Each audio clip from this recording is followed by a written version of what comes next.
ಹರಿಃ ಓಂ ಜನ್ಮಾದ್ಯಸ್ಯ ಯತೋನ್ವಯಾದಿತರತಶ್ಚಾರ್ಥೇಷ್ವಭಿಜ್ಞಸ್ವರಾಟ್ ತೇನೇ ಬ್ರಹ್ಮ ಹೃದಯ ಆದಿಕವಯೇ ಮುಹ್ಯಂತಿ ಯಂ ಸೂರಯಃ ತೇಜೋ ವಾರಿಮೃದಾಂ ಯಥಾ ವಿನಿಮಯೋ ಯತ್ರ ತ್ರಿಸರ್ಗೋ ಮೃಷಾ ಧಾಮ್ನಾ ಸ್ವೇನ ಸದಾ ನಿರಸ್ತಕುಹಕಂ ಸತ್ಯಂ ಪರಂ ಧೀಮಹಿ ಜಯತಿ ಹರಿರಚಿಂತ್ಯ ಸರ್ವದೇವೈಕವಂದ್ಯಃ ಪರಮಗುರುರಭೀಷ್ಟಾವಾಪ್ತಿತಃ ಸಜ್ಜನಾನಾಂ ನಿಖಿಲ ಗುಣಗಣಾರುಣೋ ನಿತ್ಯ ನಿರ್ಮುಕ್ತದೋಷಃ ಸರಸಿಜನೇನೋऽಸೌ ಶ್ರೀಪತಿರ್ಮಾನದೋ ನಃ ಪ್ರಥಮೋ ಹನುಮಾನ್ ನಾಮ ದ್ವಿತೀಯೋ ಭೀಮ ಏವ ಚ ಪೂರ್ಣಪ್ರಜ್ಞತೃತೀಯಸ್ತು ಭಗವತ್ಕಾರ್ಯಸಾಧಕಃ ಕಾಮಧೇನುರ್ಯಥಾ ಪೂರ್ವಂ ಸರ್ವಾಭೀಷ್ಟಫಲಪ್ರದ ತಥಾ ಕಲೌ ವಾದಿರಾಜ ಶ್ರೀಪಾದೋಭೀಷ್ಟದಃ ಸದಾಂ ಭವತಿ ಯದನುಭಾವಾದೇಡಮೋಕೋऽಪಿ ವಾಗ್ಮೀ ಜಡಮದಿರವಿಜन्तುರ್ಜಾಯತೆ ಪ್ರಾಜ್ಞಮೌಲಿಃ सकलवचनचेतो देवता भारती सा मम वचति निधत्तां सन्निधिं मनसे च नारायणं नमस्कृत्य नरं चैव नरोत्तमं देवीं सरस्वतीं व्यासं ततो जयमुदीरये स्वस्त्यस्तु सतां तन्मङ्गलानि भवन्तु.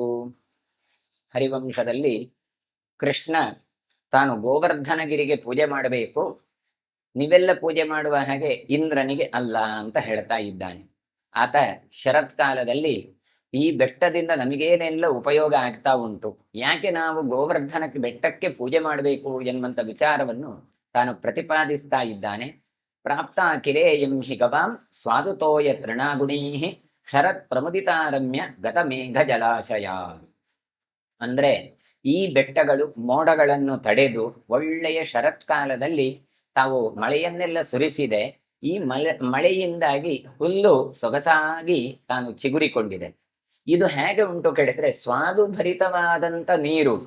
ಯಾಕೆ ಕೇಳಿದ್ರೆ ಮೋಡದಿಂದ ಬರುವ ನೀರು ಅದು ಉಪ್ಪು ನೀರಾಗೋದಿಲ್ಲ, ಅದು ಸಿಹಿಯಾದ ನೀರಾಗಿರ್ತದೆ. ಹಾಗಾಗಿ ಆ ಸಿಹಿ ನೀರನ್ನು ಕುಡಿದಂತಹ ಯಾವ ಹುಲ್ಲೆಲ್ಲ ಉಂಟು ಅದು ಸ್ವಾದುವಾಗಿರತ್ತೆ. ಹಾಗಾಗಿ ಎಳೆ ಹುಲ್ಲುಗಳು ಬೆಳೆತ ಹುಲ್ಲನ್ನು ತಿನ್ಲಿಕ್ಕೆ ಕಷ್ಟ ಗೋವುಗಳಿಗೆ, ಕರುಗಳಿಗೆ. ಇದು ಹಾಗಲ್ಲ, ಇದು ಎಲೆಯ ಹುಲ್ಲು. ಹಾಗಾಗಿ ಇಂತಹ ಸಂದರ್ಭದಲ್ಲಿ ಅದನ್ನು ಕೊಟ್ಟದ್ದು, ಹಾಗಾಗಿ ಆ ದನಗಳಿಗೆ ಅದನ್ನು ಕೊಟ್ಟಿದ್ದು ಕಡಿಮೆ ಬಹಳ ಖುಷಿಯಾಗತ್ತೆ. ಮಳೆ ನಿಂತ ಈ ಸಂದರ್ಭದಲ್ಲಿ ನಮಗೆ ನೋಡ್ಲಿಕ್ಕೂ ಕೂಡ ಅತ್ಯಂತ ಚಂದ ಕಾಣುವಂಥದ್ದು ಅಂತ ಹೇಳಿ, ಪ್ರಿಯಕೈಹಿ ಪುಷ್ಪಿತೈಹಿ ಗೌಹು ಅಯಂ ಶ್ಯಾಮಂ ಬಾಣಸ್ವನೈ ಕ್ವಚಿತ್ ಕಠೋರ ತೃಣಮಾಭಾತಿ ನಿರ್ಮಯೂರ ಋತಂಬನಂ. ಪ್ರಿಯಾಕ ಅಂತ ಒಂದು ಹೆಸರು, ಅದು ಕದಂಬ ವೃಕ್ಷಗಳಲ್ಲಿ ಇರುವಂತಹ ಒಂದು ವೆರೈಟಿ. ಅಂತಹ ವೃಕ್ಷಗಳು ಪುಷ್ಪ ಸಮೃದ್ಧಿಯಿಂದ ಕಾಣ್ತಾ ಉಂಟು. ಅಂದ್ರೆ ಈಗ ಸಾಮಾನ್ಯವಾಗಿ ಶರದೃತು ಬಂದಿದೆ, ಹಾಗಾಗಿ ಇಲ್ಲಿ ಅಂತಹ ಕದಂಬ ವೃಕ್ಷಗಳು ಏನುಂಟು ಅವುಗಳು ಒಳ್ಳೆಯ ಬಿಳಿ ಬಿಳಿ ಬಿಳಿಯಾಗಿ ಕಾಣ್ತಾ ಉಂಟು. ಒಂದು ಕಡೆಯಿಂದ ನೋಡಿದ್ರೆ ಜಿಂಕೆಗಳು, ಗರ್ಭ ಧರಿಸಿದಂತಹ ಜಿಂಕೆಗಳು ಅದು ಶ್ಯಾಮವರ್ಣದಿಂದ ಮಿನುಗುತ್ತಾ ಉಂಟು. ಗರ್ಭಿಣಿ ಸ್ತ್ರೀಯ ಒಂದು ಶೋಭೆ ಬೇರೆ, ಹಾಗೆಯೇ ಸಾಮಾನ್ಯ ಜಿಂಕೆಯ ಶೋಭೆ ಬೇರೆ. ಅದು ಗರ್ಭ ಧರಿಸಿದ ಜಿಂಕೆ ಇನ್ನಷ್ಟು ಚಂದ ಕಾಣತ್ತೆ. ಹಾಗಾಗಿ ಹೇಳ್ತಾರೆ ಬಾಣಸ್ವನೈಹಿ ಅಂತ. ಬಾಣಸ್ವನೈಹಿ ಅಂದ್ರೆ ಗರ್ಭವನ್ನು ಧರಿಸಿದ ಜಿಂಕೆಗಳ ಧ್ವನಿ, ಅದರ ಸ್ವನ ಅಂದ್ರೆ ಶಬ್ದ ಅಂತ ಅರ್ಥ. ಅವುಗಳ ಕೂಗು ಉಂಟಲ್ಲ ಅದು ಚಂದ ಕೇಳ್ತಾ ಉಂಟು. ಆ ಧ್ವನಿ ಕೇಳೋದ್ರಿಂದ ಕಠೋರ ತೃಣಮಾಭಾತಿ, ಈ ರೀತಿಯಾಗಿ ಅದು ಶಬ್ದ ಕೊಡ್ತದೆ. ಕೇಳಿದ್ರೆ ಅದು ಬೆಳೆದಂತಹ ಹುಲ್ಲನ್ನು ತಿಂದದ್ರಿಂದ ಈ ರೀತಿಯಾದ ಸ್ವರ ಬಂದಿದೆ ಅಂತ ಹೇಳ್ತಾ ಇದ್ದಾರೆ ನೋಡಿ. ಹಾಗಾದ್ರೆ ಈ ಹುಲ್ಲನ್ನು ತಿಂದಂತಹ ಪ್ರಾಣಿಗಳು ಶಬ್ದ ಕೊಡ್ತವೆ. ಎಳೆಯ ಹುಲ್ಲನ್ನು ತಿಂದ್ರೆ ಅದರದ್ದು ಸ್ವರ ಈ ರೀತಿ ಇರ್ತದೆ, ಬೆಳೆದ ಹುಲ್ಲನ್ನು ತಿಂದ್ರೆ ಅದರ ಸ್ವರ ಹೀಗಾಗತ್ತೆ ಅಂತ. ಈ ಏನು ವ್ಯತ್ಯಾಸ ಉಂಟು ಇದನ್ನು ಕೃಷ್ಣ ಗಮನಿಸಿದಾನೆ. ವೇದವ್ಯಾಸರು ಉಲ್ಲೇಖ ಮಾಡ್ತಾರೆ. ಕಾಡಿನಲ್ಲಿದ್ದವರಿಗೆ ಎಲ್ಲವೂ ಗೊತ್ತಾಗತ್ತೆ. ಈ ರೀತಿಯಾಗಿ ಬೊಬ್ಬೆ ಹೊಡೆದ್ರಿಂದ ಹೀಗೆ. ಇದು ಹೇಗೆ ಕೇಳಿದ್ರೆ ಹಳ್ಳಿಯಲ್ಲಿ ಈ ಕಾಗೆಗಳು ಶಬ್ದ ಕೊಡ್ತವೆ, ಕಾಗೆಗಳು ಅಳ್ತಾವೆ. ಆ ಕಾಗೆಗಳ ಕೂಗನ್ನು ಸೇರಿ ಹೇಳುವಂಥದ್ದುಂಟು. ಇವತ್ತು ಯಾವುದೋ ಒಂದು ಮರಣದ ವಾರ್ತೆಯನ್ನು ಕೇಳಲಿಕ್ಕೆ ಇದ್ದೇವೆ ನಾವು. ಯಾಕೆ ಕೇಳಿದ್ರೆ ಹಕ್ಕಿಗಳು ಹೀಗೆ ಅಳ್ತಾ ಉಂಟು. ಇವತ್ತು ನೆಂಟರು ಬರ್ತಾರೆ, ಯಾಕೆ ಕಾಗೆ ಈ ರೀತಿಯಾಗಿ ಕೂಗ್ತಾ ಉಂಟು, ಅದು ಕೊಟ್ರೆ ಅಂತ ಏನೋ ಒಂದು ವೆರೈಟಿಯಾಗಿ ಕೂಗತ್ತೆ. ಈ ಕೂಗನ್ನು ನೋಡಿಯೇ ಇವತ್ತು ನೆಂಟರು ಬರ್ತಾರೆ. ಇದನ್ನೆಲ್ಲ ಹಳ್ಳಿಯವರು ಅದನ್ನು ಗುರುತಿಸ್ತಾ ಇದ್ರು. ಹಾಗೆ ಇಲ್ಲಿ ಕೂಡ ಆ ಜಿಂಕೆಗಳ ಧ್ವನಿಯನ್ನು ಕೇಳಿಯೇ ಇದು ಹುಲ್ಲು, ಎಳೆದಾದ ಹುಲ್ಲನ್ನು ತಿಂದದ್ದಲ್ಲ, ಇದು ಬಲಿತದ್ದನ್ನು ತಿಂದದ್ದು. ಅದಕ್ಕೆ ಇದರದ್ದು ಸೌಂಡ್ ಈ ರೀತಿಯಾಗಿ ವ್ಯತ್ಯಾಸ ಆಗಿದೆ ಅಂತ ಇವರು ಗಮನಿಸ್ತಾ ಇದ್ದಾರೆ ನೋಡಿ. ವಿಜಲ ವಿಮಲ ವ್ಯೋಮ್ನಿ ವಿಬಾಲಕ ವಿನಿದ್ಯುತ ವಿವರ್ತಂತೆ ಜಲಧರಾ ವಿಮದ ಇವ ಕುಂಜರಾಹ.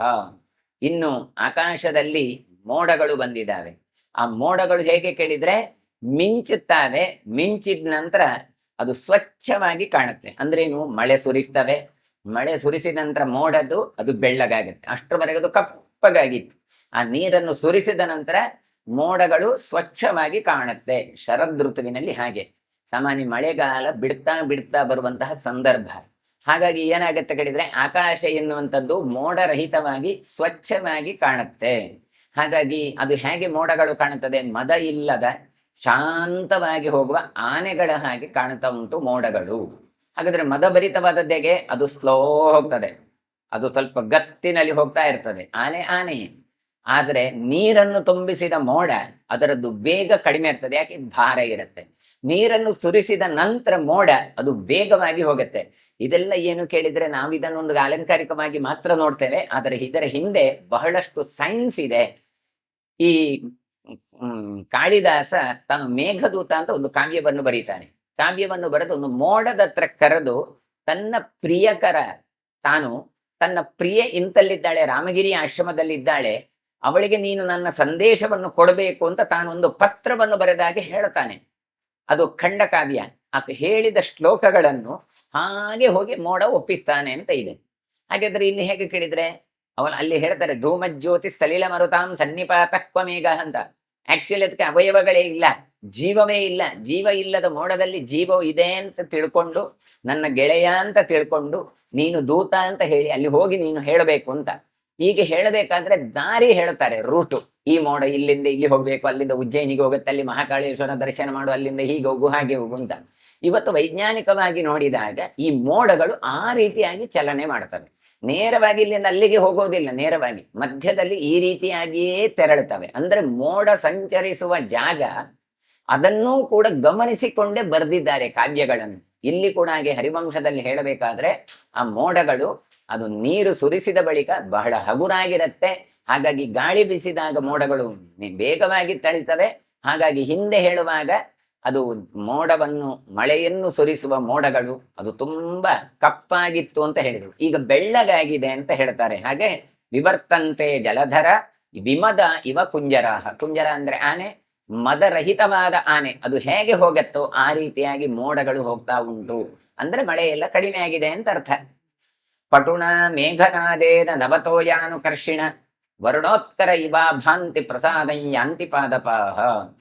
ಇನ್ನು ಚುರುಕಾದ ಮೋಡಗಳು ಅಂತ ಹೇಳ್ತವೆ. ಯಾಕೆ, ನೀರನ್ನೆಲ್ಲ ಸುರಿಸಿದಾವೆ, ಹಾಗಾಗಿ ಹಗುರಾಗಿದೆ. ಹಗುರಾದದ್ರಿಂದ ಗಾಳಿ ಬೀಸಿದಾಗ ಇವುಗಳು ಚುರುಕಾಗಿ ಹೋಗ್ತಾ ಉಂಟು. ಹೀಗೆ ಹೊಸದಾದ ಗಾಳಿಯಿಂದ ಚುರುಕಾದ ಮೋಡ ಅದು ನೀರನ್ನು ಮತ್ತೆ ಕುಡಿದು ಎಲ್ಲಾ ಮರಗಳಿಗೂ ಗಿಡಗಳಿಗೂ ಕೂಡ ಸಮೃದ್ಧವಾಗಿ ತಾನು ನೀರು ಉಣಿಸಿದ್ರಿಂದ ಗಿಡ ಮರಗಳು ಹೇಗಾಗಿದ್ದಾವೆ, ಸಮೃದ್ಧವಾಗಿ ಎಲೆಗಳಿಂದ ಕೂಡಿದೆ. ವರ್ಣೋತ್ಕರ ಇವಾ ಭಾಂತಿ, ಬಣ್ಣ ನೋಡ್ಲಿಕ್ಕೆ ಬಹಳ ಚಂದ. ಅಂದ್ರೆ ಇನ್ನೊಂದು ಅರ್ಥದಲ್ಲಿ ಏನ್ ಕೇಳಿದ್ರೆ, ಸುರು ಸುರು ಮಳೆ ಬರುವ ಹಾಗೆ ಗಿಡಗಳೆಲ್ಲ ಧೂಳು ಇರ್ತದೆ. ಮಳೆ ಬಿದ್ದು ಬಿದ್ದು ಎಲೆಲ್ಲ ಅದೇನಾಗತ್ತೆ, ತುಂಬಾ ಸ್ವಚ್ಛವಾಗಿ ಹಸಿರಾಗಿ ಕಾಣುತ್ತೆ. ಈ ಮಳೆಯೆಲ್ಲ ಬಂದು ನಿಂತು ಹೋಗುವ ಈ ಸಂದರ್ಭದಲ್ಲಿ ಹಳೆ ಎಲೆಲ್ಲ ಬಿದ್ದಿರಿ ಚಿಗುರು ಎಲೆ ಇದ್ದು ಚಂದ ನೋಡ್ಲಿಕ್ಕೆ ಇರ್ತದೆ. ನೋಡುವಾಗ ಸಮೃದ್ಧವಾದ ಎಲೆಯಿಂದ ಕೂಡಿದೆ. ಮೊದಲು ಬಿದ್ದಿತ್ತು, ವಸಂತ ಋತುವಿನಲ್ಲಿ ಅದು ಚಿಗುರಿ ಮತ್ತೆ ಎಲೆ ಬರ್ಲಿಕ್ಕೆ ಆರಂಭ ಆಗಿದೆ. ಶರದ್ ಋತುವಿನಲ್ಲಿ ಬರುವಾಗ ಅದು ಒಳ್ಳೆ ಎಲೆಗಳೆಲ್ಲ ತುಂಬಿಕೊಂಡು ಬಲಿತಂತಹ ಎಲೆಗಳು ಗಿಡಗಳಲ್ಲಿ ಇರ್ತದೆ. ಹಾಗಾಗಿ ಇಡೀ ಕಾಡು ನೋಡ್ಲಿಕ್ಕೆ ಬಹಳ ಚಂದಾಗಿ ಕಾಣ್ತಾ ಉಂಟು. ಸಿತವರ್ಷಾಂಬುದೋಷ್ಣೀಶಂ ಹಂಸ ಚಾಮರ ಬೀಜಿತಂ ಪೂರ್ಣಚಂದ್ರ ಮಲಚ್ಛತ್ರಂ ಸಾಭಿಷೇಕಮಿವಾಂಬರಂ. ಅದು ಹೇಗೆ ಕೇಳಿದ್ರೆ ಅವರು ಹೇಳ್ತಾ ಇದ್ದಾರೆ, ಬಿಳಿಯ ಬಣ್ಣದ ಮೇಘಗಳು, ಮೋಡಗಳು ಅಂತ ಹೇಳಿದ್ರು. ಅದನ್ನು ಹೊದಿಕೆಯನ್ನು ಹೊದ್ದುಕೊಂಡ ಹಾಗೆ ಹಂಸ ಪಕ್ಷಿಗಳು ಹೋಗ್ತಾ ಉಂಟು. ಆ ಹಂಸ ಪಕ್ಷಿಗಳು ಏನ್ ಮಾಡ್ತವೆ, ಚಾಮರವನ್ನು ಬೀಸ್ತಾ ಉಂಟು. ಹುಣ್ಣಿಮೆಯ ಚಂದ್ರನ ಕಾಲ, ಪೂರ್ಣಚಂದ್ರ ಮಲಚ್ಛತ್ರಂ, ಪೂರ್ಣಚಂದ್ರ ಶ್ವೇತ ಛತ್ರದಿಂದ ಕೂಡಿದಂತ ಆಕಾಶ ಅಲಂಕೃತವಾಗಿದೆ, ಸ್ನಾನ ಮಾಡಿ ಅಲಂಕರಿಸಿಕೊಂಡಿದೆ ಅಂತ. ಅಂದ್ರೆ ಟೋಟಲ್ ಹೇಳುವಾಗ ಆಕಾಶ ಬಹಳ ಚಂದ ಕಾಣ್ತಾ ಉಂಟು, ಮೋಡಗಳು ಹೋಗ್ತಾ ಉಂಟು, ಚಂದ್ರ ಇದ್ದಾನೆ, ಜೊತೆಗೆ ಹಂಸ ಪಕ್ಷಿಗಳು ಅವುಗಳ ಆಚೆ ಈಚೆ ಓಡಾಡುವಾಗ ಸರೋವರಗಳಲ್ಲೆಲ್ಲ ಅದು ಅವುಗಳಿಗೆ ಚಾಮರ ಬೀಸುವಾಗೆ ಕಾಣುತ್ತಾ ಉಂಟು. ಅಂದ್ರೆ ಆಕಾಶ ಎನ್ನುವಂಥದ್ದು ಮೊದಲಿದ್ದಂಥ ಕಪ್ಪಾದ ಮೋಡಗಳೆಲ್ಲ ನೋಡ್ಲಿಕ್ಕೆ ಬಹಳ ಚಂದಾಗಿ ಕಾಣುತ್ತಾ ಉಂಟು ಎನ್ನುವಂತಹ ಅರ್ಥ. ಹಂಸೈ ಪ್ರಹಸಿತಾನೀವ ಸಮತ್ಕೃಷ್ಟಾನಿ ಸಾರಸೈ ಸರ್ವಾಣಿ ತನುತಾಂ ಯಾಂತಿ ಜಲಾನಿ ಜಲದಕ್ಷಯೇ. ಇನ್ನು ಆಕಾಶ ಹೇಗೆ ಕಾಣುತ್ತಾ ಉಂಟು ಬೆಳ್ಳಗೆ ಅಂತ ಆಗಲ್ಲ ಹೇಳಿದ್ರು ಮೋಡಗಳು. ಅದು ಹಂಸ ಪಕ್ಷಿಗಳು ನಗಾಡುವ ಹಾಗೆ ಕಾಣ್ತಾ ಉಂಟು.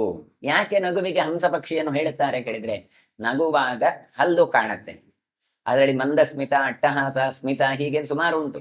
ಸ್ವಲ್ಪ ಹಲ್ಲು ಕಾಣುವ ಹಾಗೆ ನಗಾಡಿದಾಗ ಹೇಗೆ ಬೆಳ್ಳಗೆ ಕಾಣುತ್ತೋ ಹಾಗೆ ಹಂಸ ಪಕ್ಷಿಗಳು ಕೂಡ ಓಡಾಡ್ತಾ ಇದ್ದಾವೆ ಸರೋವರಗಳಲ್ಲಿ. ಹಾಗಾಗಿ ಅದು ನಮಗೆ ಹೇಗೆ ಕಾಣುತ್ತೆ, ನೀರು ಹಕ್ಕಿ ಇವುಗಳಿಂದೆಲ್ಲ ಸಮೃದ್ಧವಾಗಿದಂತಹ ಸರೋವರಗಳು, ಮಳೆಯೆಲ್ಲ ಬಂದು ಎಲ್ಲ ಕೆರೆ ತೊರೆಗಳು ತುಂಬಿಕೊಂಡಿದ್ದಾವೆ. ಅದನ್ನಿಟ್ಟುಕೊಂಡು ಹಂಸ ಪಕ್ಷಿಗಳು ನಗಡ್ತಾ ಇದ್ದಾಗೆ ಪ್ರಹಸಿತಾನೀವ ಅಂತ ಹೇಳ್ತಾರೆ. ಇನ್ನು ನೀರಿನ ವೇಗವೂ ಕಡಿಮೆ ಆಗಿದೆ, ಮಳೆಯೆಲ್ಲ ಬಂದು ನಿಲ್ತಾ ಬಂದಿದೆ. ಹಾಗಾಗಿ ಸಮಗ್ರ ನೀರಿನ ಆಸರೆಗಳು ಕೂಡ ಒಳ್ಳೆ ನೀರು ತುಂಬಿಸಿಕೊಂಡಿದ್ದಾವೆ. ಆದರೆ ಮಳೆ ಬಂದಾಗ ಹೇಗೆ ಕೆಂಪು ನೀರು ಹರಿದು ಪ್ರವಾಹವಾಗಿ ಹೋಗ್ತಾ ಉಂಟು, ಹಾಗೆ ಹೋಗ್ತಾ ಇಲ್ಲ. ಹಾಗಾಗಿ ನಿಂತ ನೀರು ಬಹಳ ಸುಂದರವಾಗಿ ಕಾಣ್ತಾ ಉಂಟು, ತಿಳಿಯಾದಂತಹ ನೀರು. ಚಕ್ರವಾಕ ಸ್ತನತಟಾ ಮಲಿನ ಶ್ರೋಣಿ ಮಂಡಲಾ ಹಂಸಲಕ್ಷಣ ಹಾಸಿನ್ಯ ಪತಿಂಯಾಂತಿ ಸಮುದ್ರಗಾಹ. ಇನ್ನು ಚಕ್ರವಾಕ ಪಕ್ಷಿಗಳು ಇದ್ದಾವೆ. ಚಕ್ರವಾಕ ಪಕ್ಷಿಗಳು ಅಂದ್ರೆ ಅದು ಚಕ್ರದಂತೆ ಮಾಂಸವನ್ನು ಉರುಟುರುಟಾಗಿರ್ತದೆ, ಗುಂಡಾಗಿರುತ್ತೆ ಅಂತ ಹಕ್ಕಿಗಳು. ಅವುಗಳದ್ದು ಏನು ಕೇಳಿದ್ರೆ ಗಂಡು ಮತ್ತೆ ಹೆಣ್ಣು ಪಕ್ಷಿಗಳು ಒಟ್ಟೊಟ್ಟೆ ವಿಹಾರ ಮಾಡುವಂಥದ್ದು, ಅದು ಒಂದು ಮಾತ್ರ ಇರೋದಿಲ್ಲ ಅಂತ ಸಾಮಾನ್ಯವಾಗಿ ಒಂದು ಕವಿ ಕಲ್ಪನೆ. ಹಾಗಾಗಿ ಚಕ್ರವಾಕ ಪಕ್ಷಿಗಳು ಎರಡು ಒಟ್ಟೊಟ್ಟಿಗೆ ಇರ್ತಾವೆ. ಇವುಗಳು ರಾತ್ರಿ ತನ್ನ ಪ್ರಿಯಕರಣ ಅನ್ವೇಷಣೆಯಲ್ಲಿ ಹೋಗ್ತಾ ಇದ್ದಾಗ ಅವುಗಳು ಅಳುತ್ತಾವೆ. ಹಾಗೆ ಇಲ್ಲಿ ಕೂಡ ಎರಡೆರಡು ಚಕ್ರವಾಕ ಪಕ್ಷಿಗಳು ಒಟ್ಟೊಟ್ಟಿಗೆ ತಾವು ಹೋಗ್ತಾ ಇದ್ದಾವೆ. ಹೇಗೆ ಅಂತ ಕೇಳಿದ್ರೆ, ಆ ಸ್ತನಗಳಿಂದ ಅಲಂಕೃತವಾದ ಮರಳಿನ ದಿನ್ನೆಗಳು ಅಂತ. ಈ ನದಿಯನ್ನು ನೀವು ಒಂದು ಸ್ತ್ರೀಗೆ ಕಲ್ಪನೆ ಮಾಡಿದ್ರೆ ಅಲ್ಲಿ ಸ್ತನ ಭಾಗ ಹೇಗೆ ಅಂತ ಕೇಳಿದ್ರೆ ಮಧ್ಯದಲ್ಲಿ ಮರಳು, ಅಂದ್ರೆ ನೀರು ಕಡಿಮೆ ಆದಾಗ ಮಧ್ಯದಲ್ಲಿ ಮರಳು ದಿನ್ನೆಗಳು ಕಾಣ್ತವೆ. ಇದು ಸ್ತ್ರೀಯ ಸ್ತನದ ಹಾಗೆ ಉಂಟು. ಆಮೇಲೆ ಇವುಗಳು ಚಕ್ರವಾಕ ಪಕ್ಷಿಗಳು ಅದರಲ್ಲಿ ಓಡಾಡ್ತಾ ಉಂಟು, ಮಧ್ಯದಲ್ಲಿ ಹಂಸ ಪಕ್ಷಿಗಳು ಓಡಾಡ್ತಾ ಉಂಟು ಈ ನದಿಯ ನೀರಿನಲ್ಲಿ ಎಲ್ಲ.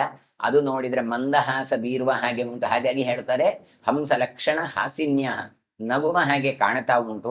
ಈ ರೀತಿಯಾಗಿ ಲಕ್ಷಣ ಭರಿತವಾದಂತಹ ಸ್ತ್ರೀ ಅಂದ್ರೆ ಈ ನದಿ ಎಲ್ಲಿಗೆ ಹೋಗ್ತದೆ, ಪತಿಯಾಂತೆ ಸಮುದ್ರಗಾಹ, ಸಮುದ್ರಕ್ಕೆ ಹೋಗ್ತಾ ಉಂಟು. ಸಮುದ್ರ ಯಾರು, ವರುಣದೇವ, ನದಿಗಳ ಗಂಡ ಅಂತ ಅರ್ಥ. ಹಾಗಾಗಿ ಗಂಡನ ಮನೆಗೆ ಹೆಣ್ಣು ಹೋಗುವಾಗ ಹೇಗೆ ಅಲಂಕಾರ ಮಾಡಿಕೊಂಡು ಹೋಗ್ತಾಳೋ ಹಾಗೆ ಹೋಗ್ತಾ ಇದ್ದಾಳೆ.